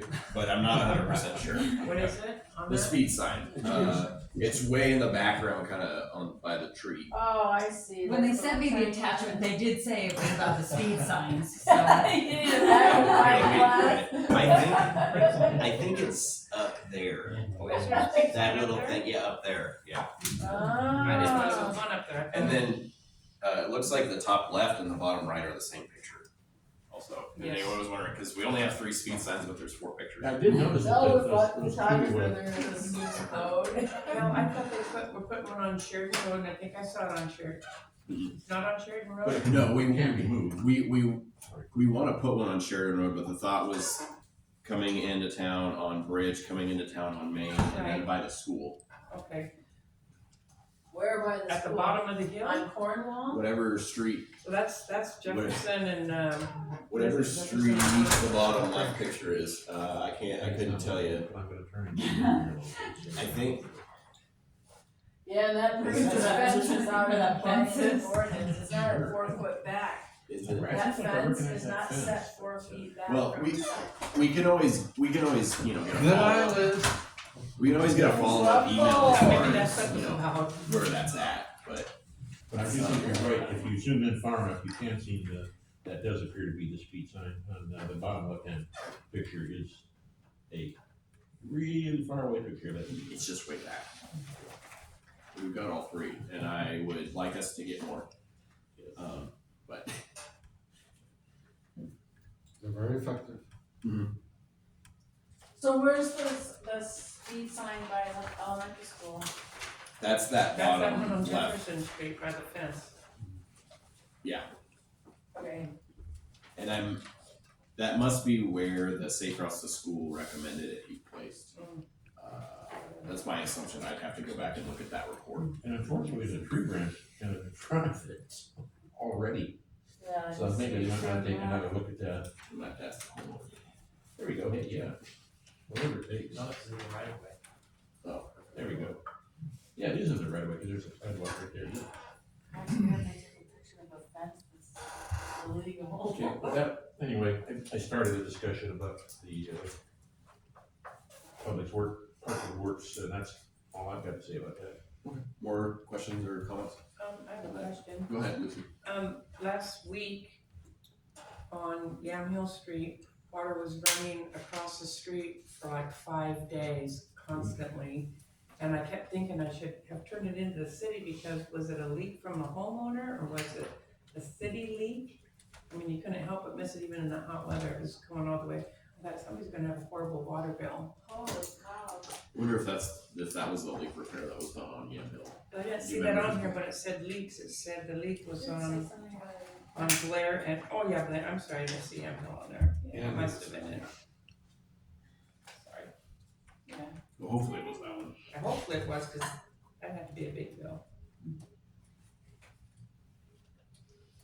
Jim, I'm sorry, Denny, I was Yeah, I looking at you. believe they investigated that leak, they had to dig it up and then get parts. I believe that's what happened, cause it was still leaking after they had dug it up. So I'm guessing they had to get some parts. Okay, listen, So on the sewer plugs, is that to catch the, grease from Benny Huey's? I remember there was something being talked about that for Benny Huey's to be in compliance with their drainage of grease. Is that what that is? Does anyone know? That's correct. Okay. By plugs, meaning, we're looking at, maintenance, areas. Different manholes that need more, continued maintenance. Okay. And putting those on a schedule. So when we say plugs, that's what we mean, are those areas of concern. Okay. Because I think, you know, I go around the block and I think I talked to Kai, I think that there's a special place that the grease goes to. And sometimes I think that by error, it was going like right into the drain. And I said, geez, that's gotta be hard to clean. He goes, yes, we make them come in and bring a business and they drill it out like Roto-Rooter, because it cakes up in the pipe so bad. That can cause problems for later, and I've seen that vehicle because I go to work that way, I go down that alley almost every day, 3 times a day. And I did see the industrial machine in there, and they were drilling, I said, that's gonna be expensive, and he goes, it's gonna be very expensive. Jeez. So why don't they have a filtration system or something where they can avoid that expense? It's expensive. And part of the whole inspection and maintenance is to make sure those are working properly. I see. any other comments about the public works report? Okay. Next up, we've got the library report. Jim? Oh, I always like to go back to the previous month and see how things changed, but she kind of threw us a curveball on this one because these statistics are for the entire fiscal year. Now, it does show great usage, but I was blown away for a second. I thought it was last month. That's really a big uptick, so. But, yeah, these are the fiscal year, statistics, and I think, again, as I've said before, I think this shows that the library is very well used and very well appreciated by, our residents, and I think it's outstanding. As, Preston was saying, you've never had a library in the city, until.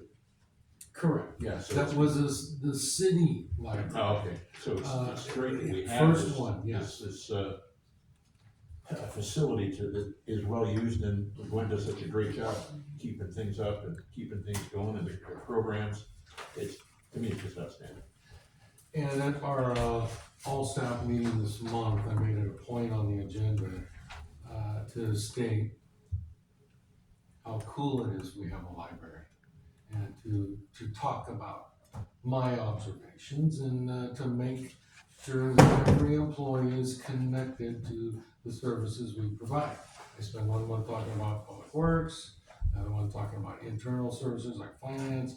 Well, I spent this month talking about the library, and it was really great. It was my favorite time on the agenda for staff meeting, talking about how great it is to have a library.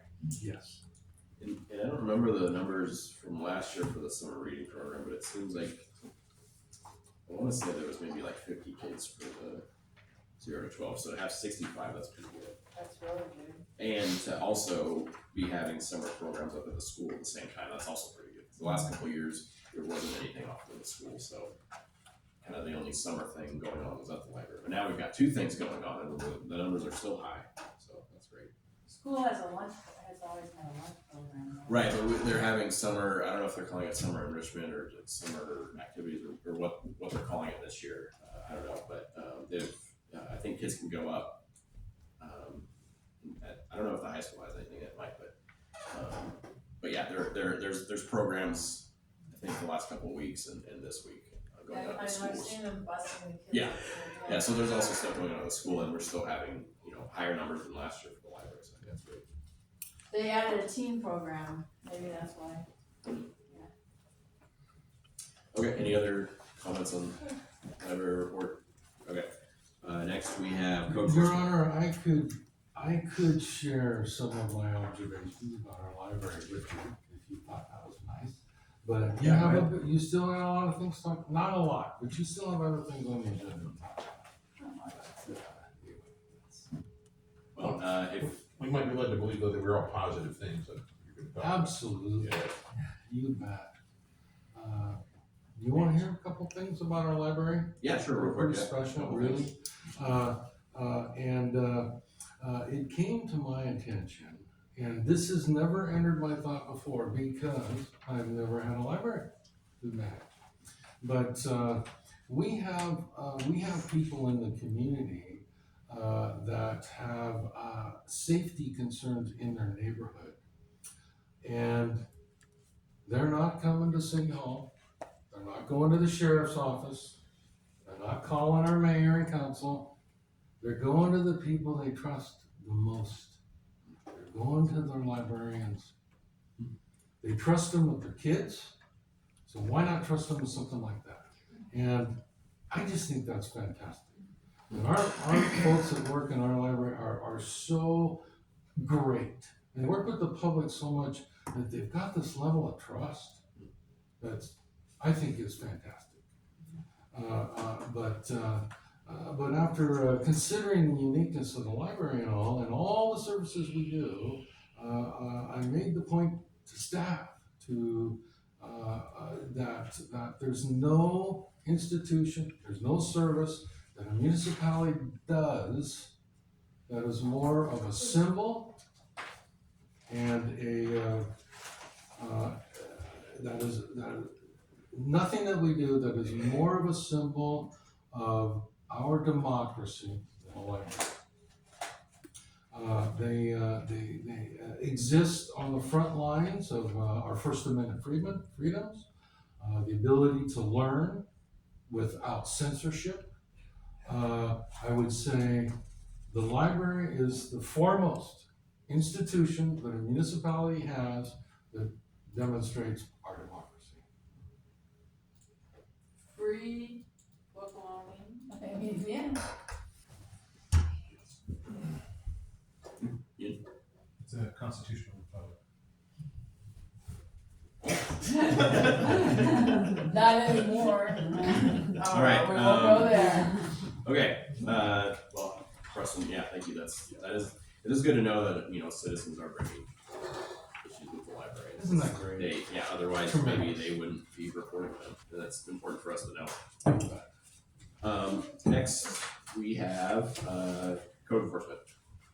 Okay, Jim. I'd like to know, always about the recycling center. I take it there was 6 total notices issued, but it labels them differently. One was for unacceptable items, and one was for items left on the ground. But if we've issued a notice, what we've been doing with the rest of these cases is giving it a second and a third chance to fix the problem. Well, if they threw the crap in the wrong dumpster, how do we make them go in the dumpster and dig it? What are we doing with the program? If we've started to issue notices that you've done something bad here, how are we handling that? Do you know, Preston? Well, for people that leave their junk and garbage out on the ground, we deal with them differently than those that just choose the wrong bin. So we try not to be heavy-handed. We want in the end compliance. So there's somebody that has to look through it and find the address or name to follow up. Are we using the cameras down there to help, license plates and. Correct, Okay. that's also another. And as we, do better signage down there, that can help when we say, smile, you're on the camera here. Things like that. But, we're trying not to be heavy-handed, but with the folks that just dump it on the ground, yes, we wanna be heavy-handed with those folks. I agree. So, Listen, Were you first? Yes. Go ahead. so Jim, I was gonna, yeah, I'm sorry, because I just had those highlighted, is that what they're finally using those cameras to catch the people, and I agree altogether. It's one thing to like, can I use an example? Liz was throwing her thing in there, and my bin's fallen in too before, and I had to climb in that SOB and pull it back down. I'm not climbing in. I have, because I had this really expensive share and my kids threw stuff on top. I said, I think you threw it in that bin down there, and I was in there thrashing, so that just means they saw me in their thrasher. But I found it. But I think too, that people who come in there, because they got rid of the metal one, No. Yeah. because people were just leaving crap out there. All- And I would like to see the city find them and have, no mercy, because they know they're doing wrong on purpose. It's not an accident, like you were talking about. It's when they try to dump something off. I mean, why don't you just take furniture down there while you're at it? I mean, there's gotta be something, because a lot of people really count on those recycling. I mean, they're really happy with the city, and they're not breaking the rules. It's the other people that are breaking them. And if they don't care, for example, if Preston can use it, I don't care if they get fined heavy for neglecting their right. And I'm glad that you're catching them on camera, because at one time the cameras, they could even dodge how they were going in. Just don't talk too much about that. Oh, anyway, so I'm glad that they've got it on everybody so they can see everything. There's stickers everywhere. Yes, yeah. okay, go ahead, Liz. So my question is, when someone does violate that privilege, they just get a notice? I thought that some people were suspended from using it. I guess you couldn't do that if the gate's open I'll now. find them. I mean, it seems like, from what I understood when this subject came up before, it was the same family that was just dumping stuff outside the dumpsters. And I don't know that history. Okay, But if it's not put in a bin, it's thrown on the ground and left, that's illegal dumping. Mm-hmm. That can be fined in our, code. okay. But the problem we were having with the metal bins is people getting in there and, digging around and taking out scrap too. It wasn't just throwing it in as a receptacle for garbage. A lot of folks going in there and wanting to pull the scrap out. Pulling the scrap and then reselling it. Correct. Yeah, and I believe, that's why I was wondering if that was the issue, because I know in the McMinnville scrap metal bin, it says no, I forget how they worded it, but basically no digging. Yeah. To take stuff to resell. Right. Okay. Okay, any other comments on the code enforcement report? Once again, Angela, appears to be doing a fantastic job. She is. It's really great to see that, Well, I guess they can have a comment. This weekend is the citywide garbage sale, and there's 3 people, myself included, on Chapman having garage sales, so come on up. So I'm getting rid of furniture. is it Friday, Saturday, Sunday, or? Yes. Okay, is there, Yes. what time? Does it start? Most of them are 9 to 4. Okay. Yeah. Okay, next, city reporter tracking, report, And because my report's short, I apparently decided to put it in there twice. hey, you tried to lengthen it. But there hasn't been any activity with grants at this time of year. But I did follow up with Kai because there have been questions about our Southside Park, and we're still waiting. Originally they said 6 weeks to hear about that, and Kai said we got a few weeks left in that 6 weeks that we're waiting. So we're hoping to hear back on our extension request so we can submit for our reimbursement. Okay. Lizzie? Can I have a question back on this code enforcement on the last page? How come it has Gopher Valley Road listed on there as unacceptable items and dumped on the ground? Probably because the person that dumped the stuff on the ground at the recycling bin lives out there. Oh, I thought it was because it doesn't really say you know what I mean? That's They're the ones probably that- where they live. And Correct. they Is that what that means when they? Yeah, so they, I mean, Surrender? it's technically just They just for track Sheridan them. residents, but they also, outside the city limits, and then they don't live in the city limits, and then they also live in, They get to see the same officers, okay, friendly faces, whether they're inside or outside. okay. They're tracking them down. Okay, Jim, On page 136, the Southside Park improvements. Yvonne just mentioned that. Or 140. Oh, yeah, you're right. That we haven't spent any money there, but I just went back the last month and checked, and yeah, I missed this last month also. It's right at the bottom of the very large section of funds. It says on August 12th, 2025, we spent some money, I'm thinking. Oh, yeah, It that's was probably right here. 24, just guessing, but yeah, if we spend it on August 12th, you've been in a time machine That, somewhere. that needs to be, thank you, Jim, I'll fix that. But, so yeah, I found it, and then I just saw that it was there last month and I missed it also, so. My bad there. Thank you, I'll get that taken care of. And that's all I, yeah, because we haven't spent anything on any of the grants from what I was seeing here, is that correct? Sounds like- okay, okay, well, we can then, move on then to the planner report. Do you have any comments on that? Jim, go ahead. We're on page 141, 141, the last page. The application for a 48, SR 25-001, the application for 48 unit apartment complex.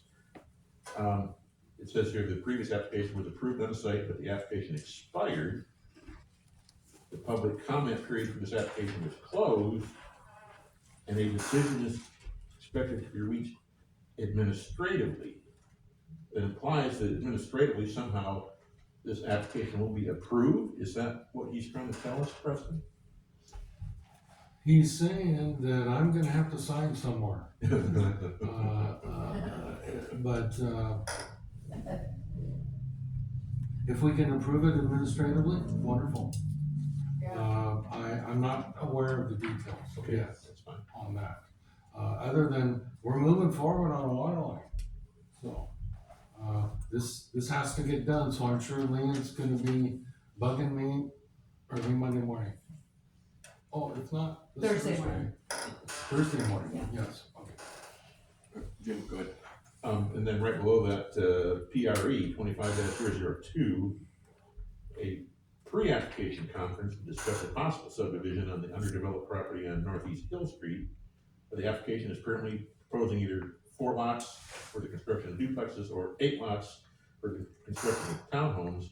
The conference is expected to be held on July 31st, and then the item shall not appear in future reports.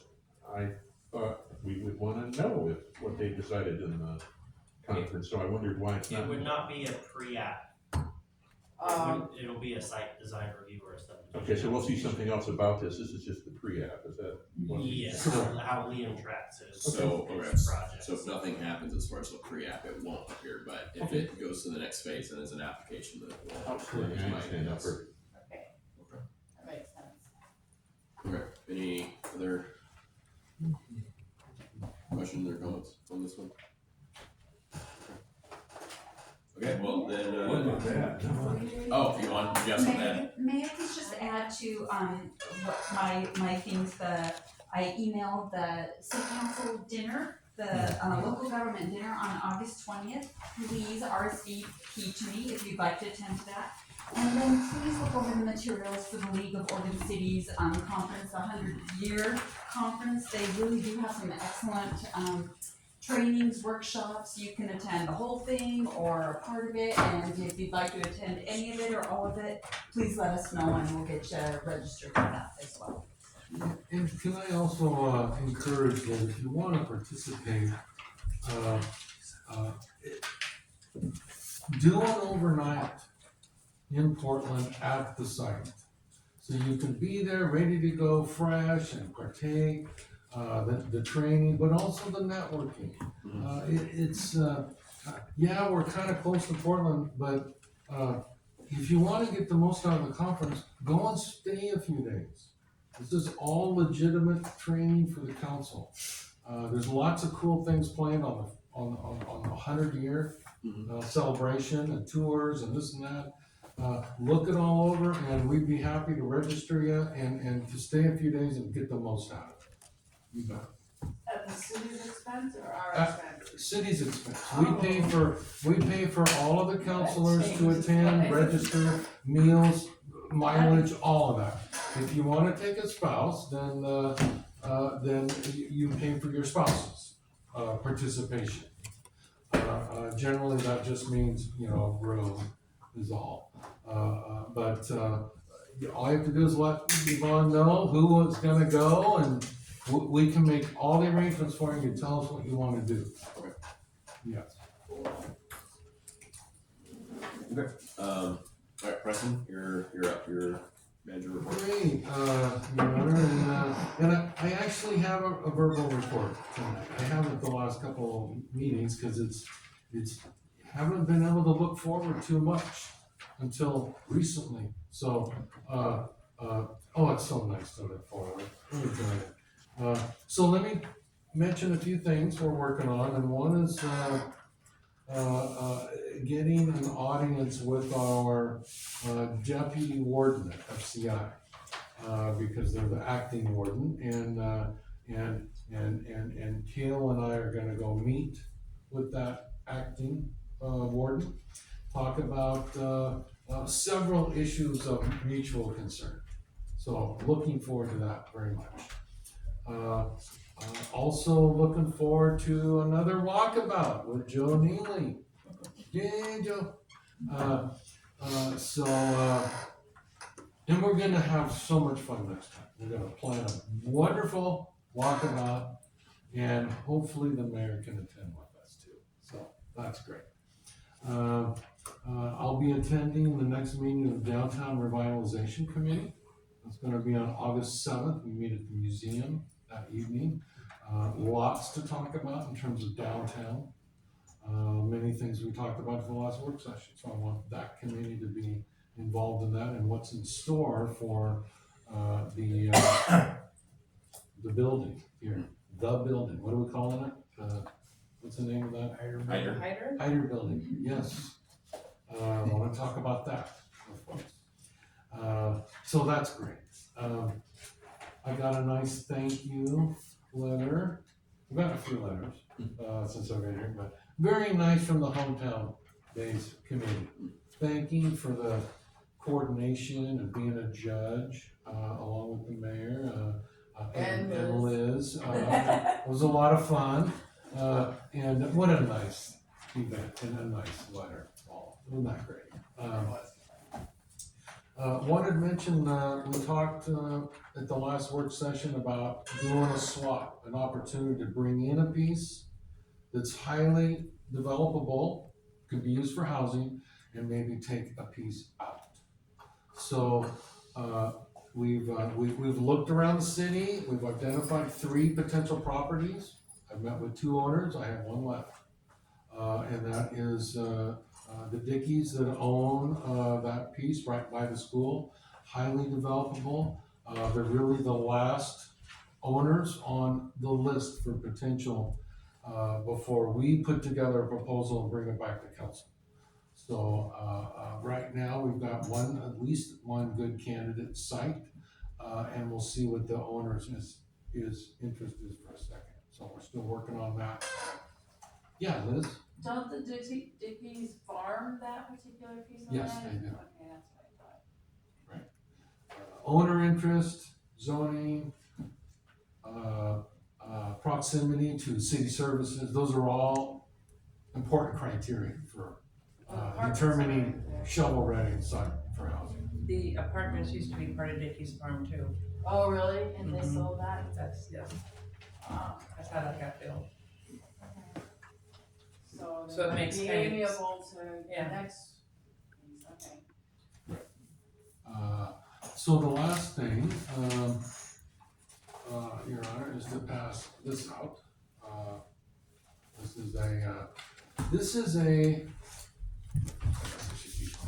is a draft, position description for finance manager. And I wanted to pass that out and talk about that briefly. This is a, very key piece to what we have going, in the city right now. The need to hire, a finance person to shore up all of our essential competencies within finance. And so working on this, job description, I feel very good about this. I'm asking council, to comment on that. If you have ideas, you have suggestions, get them to me this week, if you can.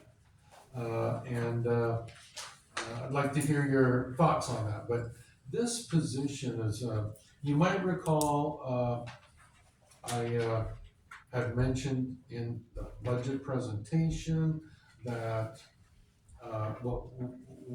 I won't be looking to replace the finance director position. No, it's too high level. That's not a critical need right now. Later on, the city ever decides that, fine.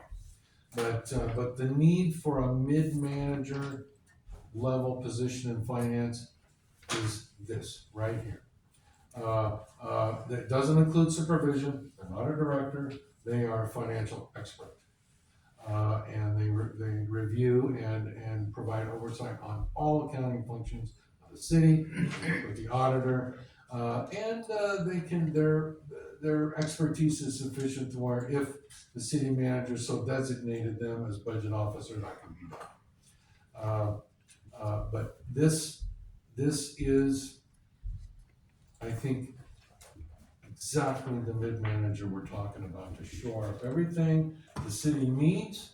And if you got the right person in this position, there'd be no need to even think about hiring a director in the near future, at all. You bring in an experienced city manager, they're gonna bring with them finance, they're gonna bring personnel, and this would be the perfect complement to that. Do comment for me if you have anything, as we continue down the path of trying to shore up our finance. I'd like to, hear, council's thoughts on that.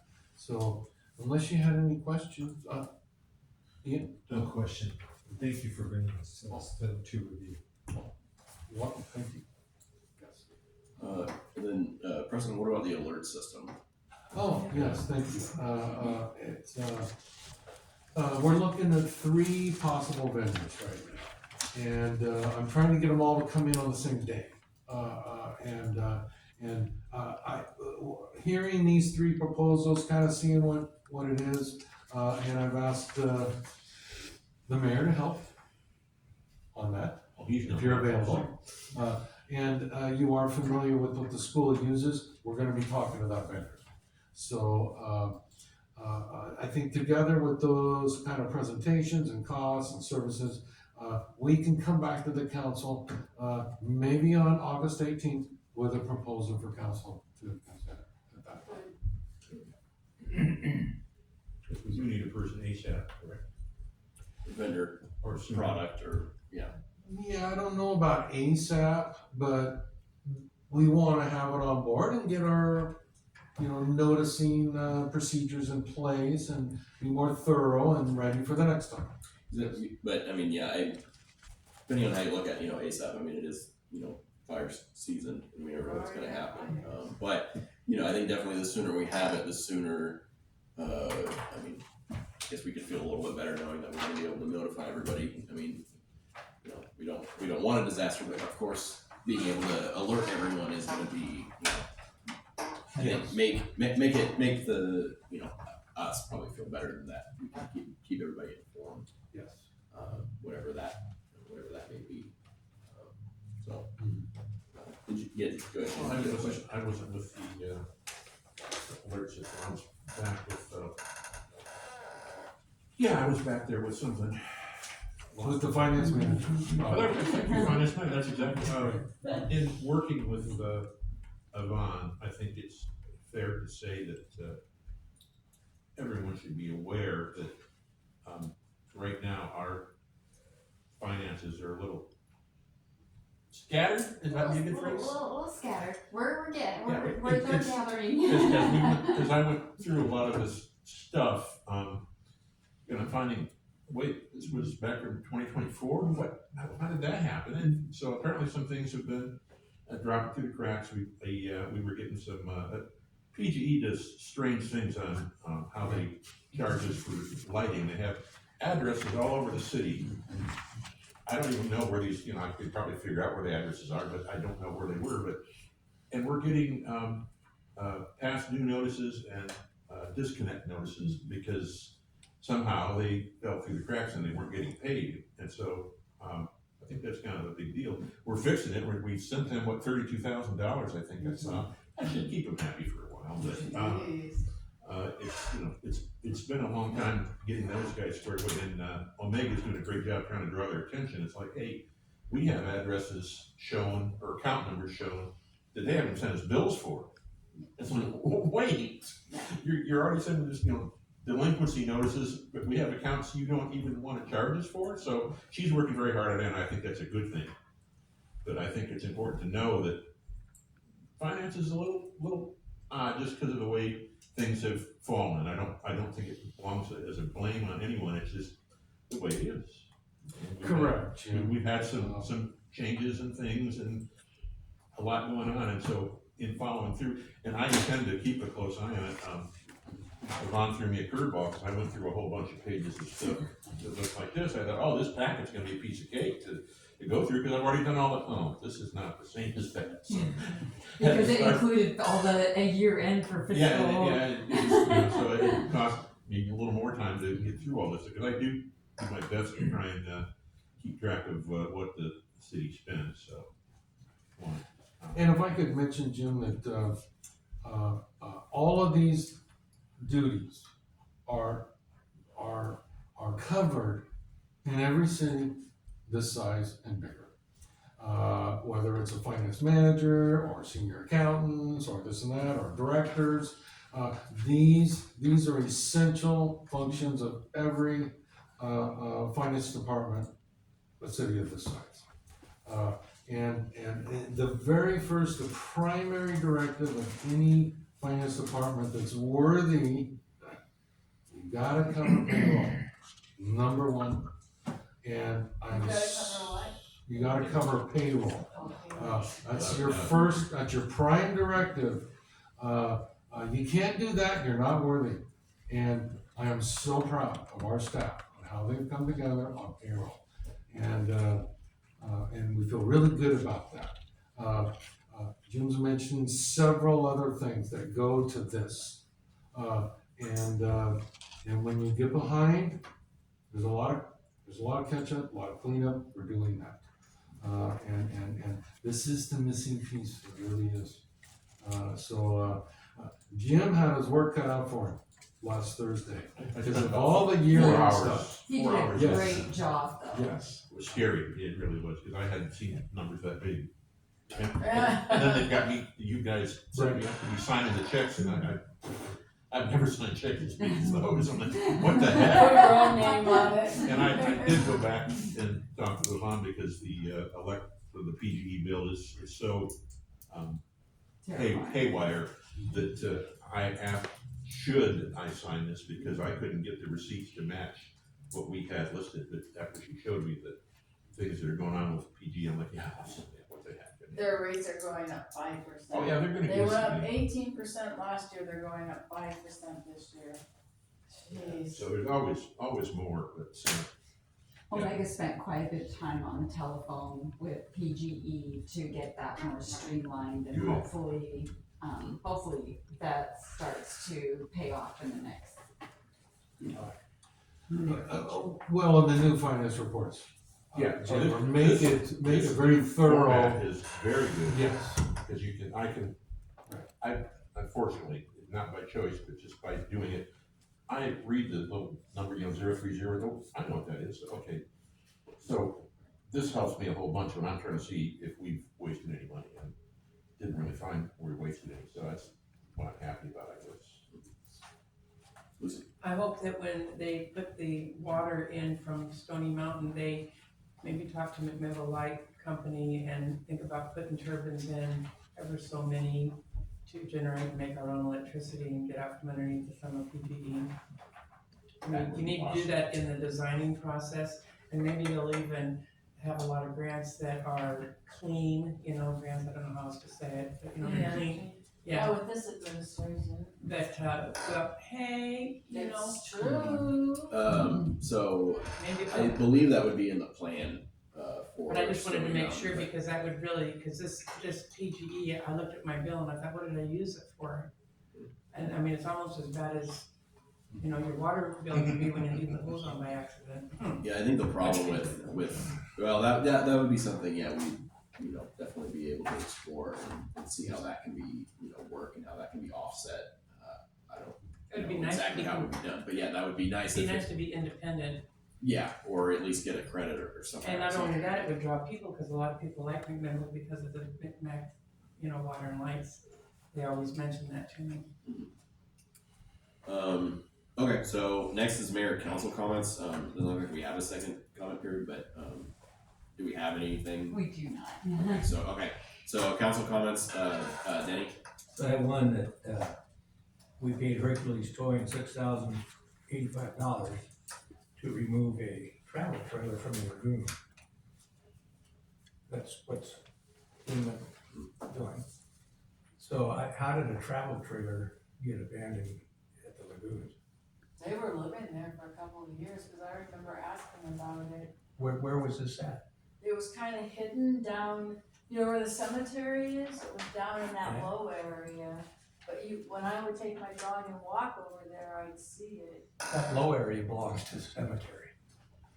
Well, it's not, it's beyond the cemetery, you could actually see it if you paid attention from the road, if you drove, when you were driving by, but From which road?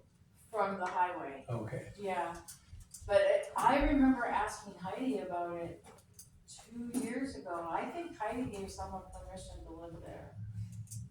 Preston, is that something we could, find out how it got there and the circumstances? I don't know if Angela knows, maybe. Or I can whoever. try and find out. Okay. Okay, because I'd like to know too. I could be wrong on that. I may have just spoke out of turn, but I remember asking about that trip, and I was told that someone was living there. I never thought. Okay, Jim. I'm still piggybacking on what Denny just said, because I was gonna mention the same thing. This was charging against code abatement, because that's what code abatement does, is tow vehicles away. Cost $6,500 or $6,085. We only have $32,000 scheduled for code abatement. Well, there goes a big chunk of that in the very first month of the year, so that's something we really need to keep an eye on. Danny, I thought you had mentioned the idea of, is there a gate that prevents people from getting into the lagoons? Yeah, there is. Is It's it? locked at night, right? Doesn't Public Works lock it at night? That might be a better question for, Kai, but as far as I know, it is always locked, because when I was driven over there to the lagoons, it was locked. It should only, I shouldn't say should, as far as I know, it's only open when someone is, from the city is entering.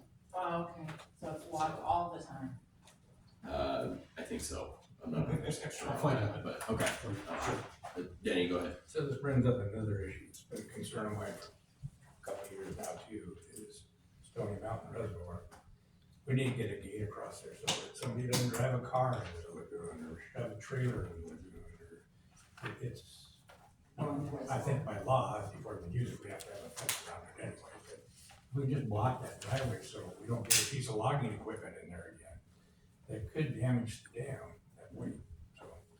Preston, that was something that happened, is there was a piece of, was it logging or farming? I can't remember, but. Logging. Yeah, so there was a big piece of equipment up there. And we didn't. Instead of driving it off a cliff, they drive it into the Stony Mountain Reservoir. Yeah, which We don't want. Yeah, we really. Wow. Thank you. Rusty water. Well, those three things, I'll follow. Okay, Lucy, Little side note, but hey, could we scrap that and get money for it? But, that's long gone.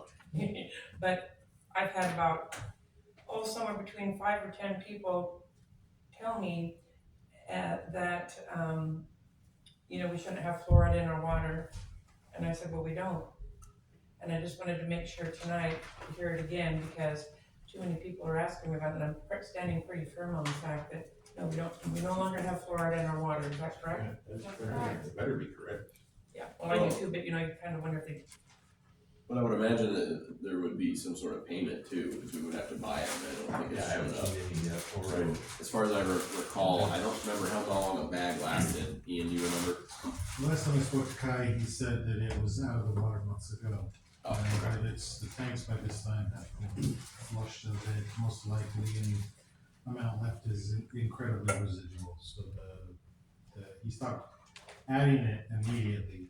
However, we had essentially a slurry of it that we can't really dispose of, so that was used up. And that, I think, took not long, like a month or two, before it was gone, and then the tanks have been out. It's been like 8 or 9 months since then, so we're good. And if somebody were to test their water, there will be fluoride in it because it occurs naturally. I just wanted to say that, but it'll be very small. Just to say, in case somebody says no, there's fluoride in it. Well, that's not it, but naturally. So. True. Okay. Any other comment? Jim? I don't know I guess I'm gonna throw this to you, Preston. I don't know what a lift pump motor actually is. It sounds impressive. It's The motor for lifting. There we go. Okay, Pumping. it's big, right? I'm guessing. Mm-hmm. And the reason I asked that is they're the only company that did this. They charge us $620 for a fuel surcharge. And with the price of gas going down, why are we getting a fuel surcharge? I don't understand that. wow. Is that fuel for them maybe to come here, or I don't know. I think it could have been coming cross country and they had, I don't know. That's why I say I don't know what a lift pump is, but Jack Company is the name of who did that. And also, the other one that on the same bill, we got charged $200 for 4 hours of overtime, so we know they're working for $50 an hour, but what was so important about this lift pump that we had to pay them overtime? It just makes no sense, especially that $620 fuel surcharge. We get some wacky charges in here, but they're not very big, but $620, that's a lot of money when we know the price of gas is going down, so. But that's Some other places. than what Denny Can you brought up. give me that sheet, Jim, Certainly, when you I'll be refer glad to it? Yeah. Sure, okay. Liz? On the community cleanup day, are we gonna, will it be staged at the, on? Barbara Roberts. Yeah, thank you. Will it be staged there? I don't know. Cause it says, do you know, Tyler, have you talked to Angela? It says details to follow, and I was just wondering. If they figure out the location, I'm not aware of where it's going to be. Preston, is that I've heard it's, there's no change in sight, Oh. same as last year was the Okay. plan, Okay, good. for August 9th, Yes, Okay. Saturday. and she probably wants volunteers again, the councilor volunteer. Yes. She does, yes, and I was supposed to mention that, so thank you for bringing that up. Is it from like what, 8 to noon again or something? I think Preston will probably follow up to the council with an email on this. Okay, that works. I mean, I'm okay. I think Someone wants to go home. No, I don't want Preston just to say what he thinks if he doesn't know. okay, that makes sense. And we Well, want I'm specific available. volunteers, because council can be greeters and screeners, I mean, there's other things.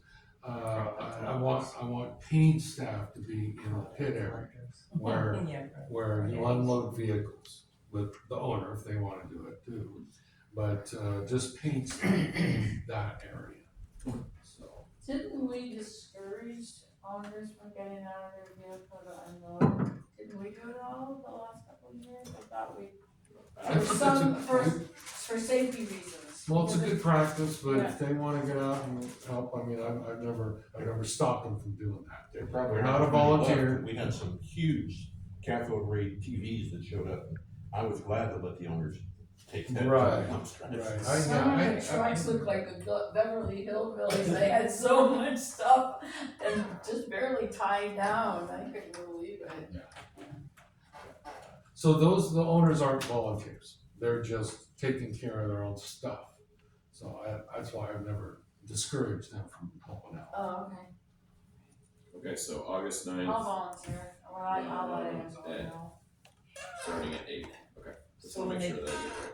when they do that, Cal, they brought their water bill, right, cause somebody just had that easy job, just showing your water bill, so they. That's what I did. Oh, That's sorry. what I was doing. I was throwing metal, sorry. I know, it was easy compared to what he was doing. She was doing an easy job.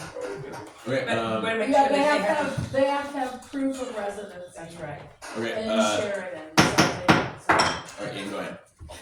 I don't have a lot nothing really important to say about it at this time, but I'm interested in developing with the parks some ideas about bringing some more native plants into our parks.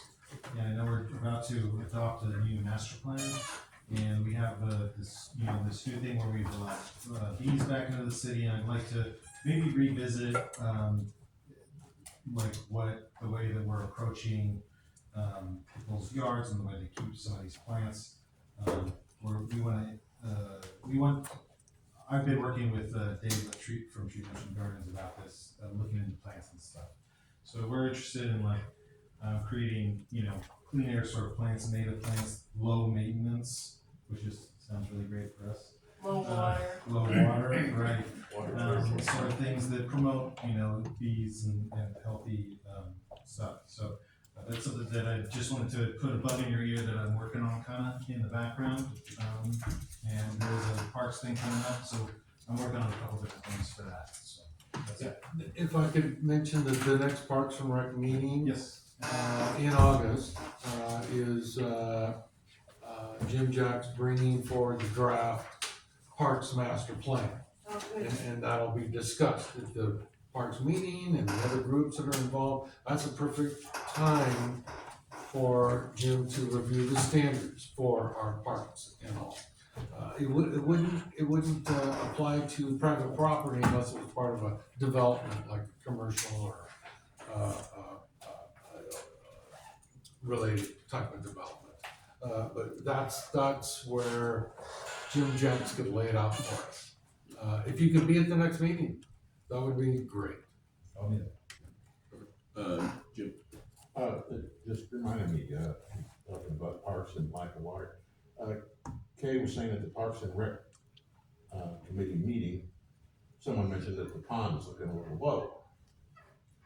And I imagine it was Sandy that told her, I don't know for a fact, that she was the only city person there that she said, oh, the city's working on getting a water supply into the pond, and they're gonna have a big thing in the middle to aerate the air. It's gonna look like mini Bellagio, I guess, I don't know, but they got plans for that.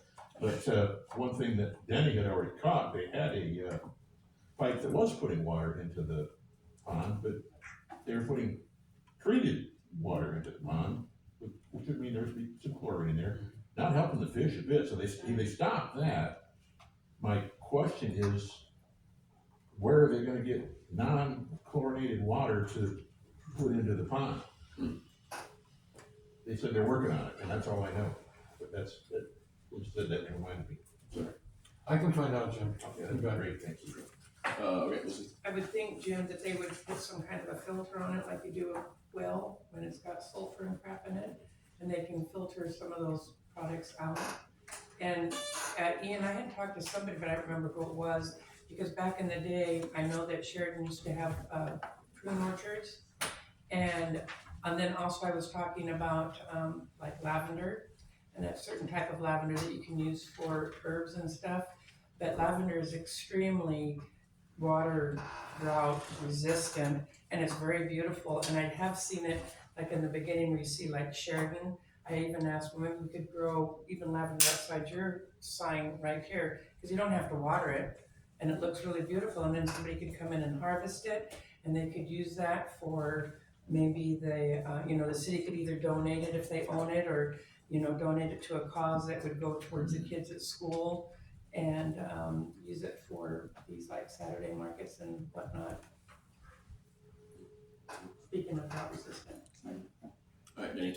Yeah, I'm not positive on this, but I believe that it's raw water that goes to the balsam plant. And it's treated there and then goes out of the prison and trees come back. So there is a raw water line there that you can probably run from the balsam plant to the pond. Okay, that makes sense. So, Liz. this conversation, weren't we designated a tree city? Remember? We talked about it. We didn't go I through don't with think that? so. Okay, alright. And it was Then I brought have a up. question for Kit. I just read recently that in one of the parks in Mac, that the emerald ash, what's the name of that bug that Oh, grows? it's Emerald beetle. No. The Emerald ash borer. yeah, you guys are having a problem with it in one of the parks, did I read that? I don't know that we're having a problem with one. It is in Yamhill County, not necessarily in our parks, but we are doing our due diligence and assessing all of, inventorying all of our ash trees. And, we've been told by, ODA that it's not a matter of if, it's when, and you should start replacing your ash trees now with something that's resistant to the emerald ash borer. Probably, I've been told anywhere from 35 to 50 years. So now would be a good time to start replanting. We're assessing ours because if there's any opportunities for grant funding to replant or do something like that, Oh, yeah. we want an inventory of what we have. I will say the parks that I've inventoried myself, it's not too bad because it's a mix between cottonwoods, ash, fir, cherry. There's a lot of different varieties. I'd say the worst that I saw was maybe Dayton Landing, where there was 3 ash trees right together. Was the only spot that you would ever know that you would have lost a big chunk right together. So it will be devastating, and it will wipe out the ash trees. We took out one ash tree, right, at the city park? I remember there was conversation about We have that. some removed. Yeah, we took out one ash tree at the city park, a great big one. It was a beautiful, I remember when they were cutting it down, it was sad. You can treat them if you have like one specialty tree that you want to save. The treatments are very expensive, but there are ways to treat the trees. It isn't ongoing. I think every third year you have to treat them. Yeah, and put a skirt around them yeah, I saw that. Thank you, I was just thinking, we should probably think about that with our city park. Okay. Speaking of a tree city, because I remember talking about it when somebody was here at the council talking about, and we could be, but then we became the bee people. So I would like to see us consider, if you're considering tree, consider bee also, because you could make something kind of cute that would say it, because we are. Bees and trees, right? Bees and trees, I mean, you could even do a cute little logo, don't get excited. But, It'll take 5 years, don't worry. But you know what I mean too, because I think that would be because we are a rural town, and I think we should really, flaunt what we have, which is farmers and bees, which are good for saving anyway, and plus the trees, so something to consider, whoever's doing that. Earlier on, when they were working at Morgan Street Park, the previous city manager mentioned that a lot of those trees in Morgan Street Park are ash trees, so they're gonna have to go. That was part of expectations that they were gonna have to be taken out. So it's not a true surprise, it's just, it sucks, but we're gonna need to replace those as well. So along the bank, so Yes. that would affect the bank, that would affect the Yep, bank. now we're talking, now we're getting into the Erosion of waterway. the Yeah. bank, yeah. So it's gonna be tricky, it's gonna be tricky. Yeah. Okay, anything else? Otherwise we can adjourn. Oh, Okay. Denny. Make a motion, we adjourn. Second. Okay, all in favor? Alright, we're adjourned. It's 9:36. Oh. Thanks, Kurt. Come kid. Yeah, thanks for being here, kid. Thank you. Recording stopped.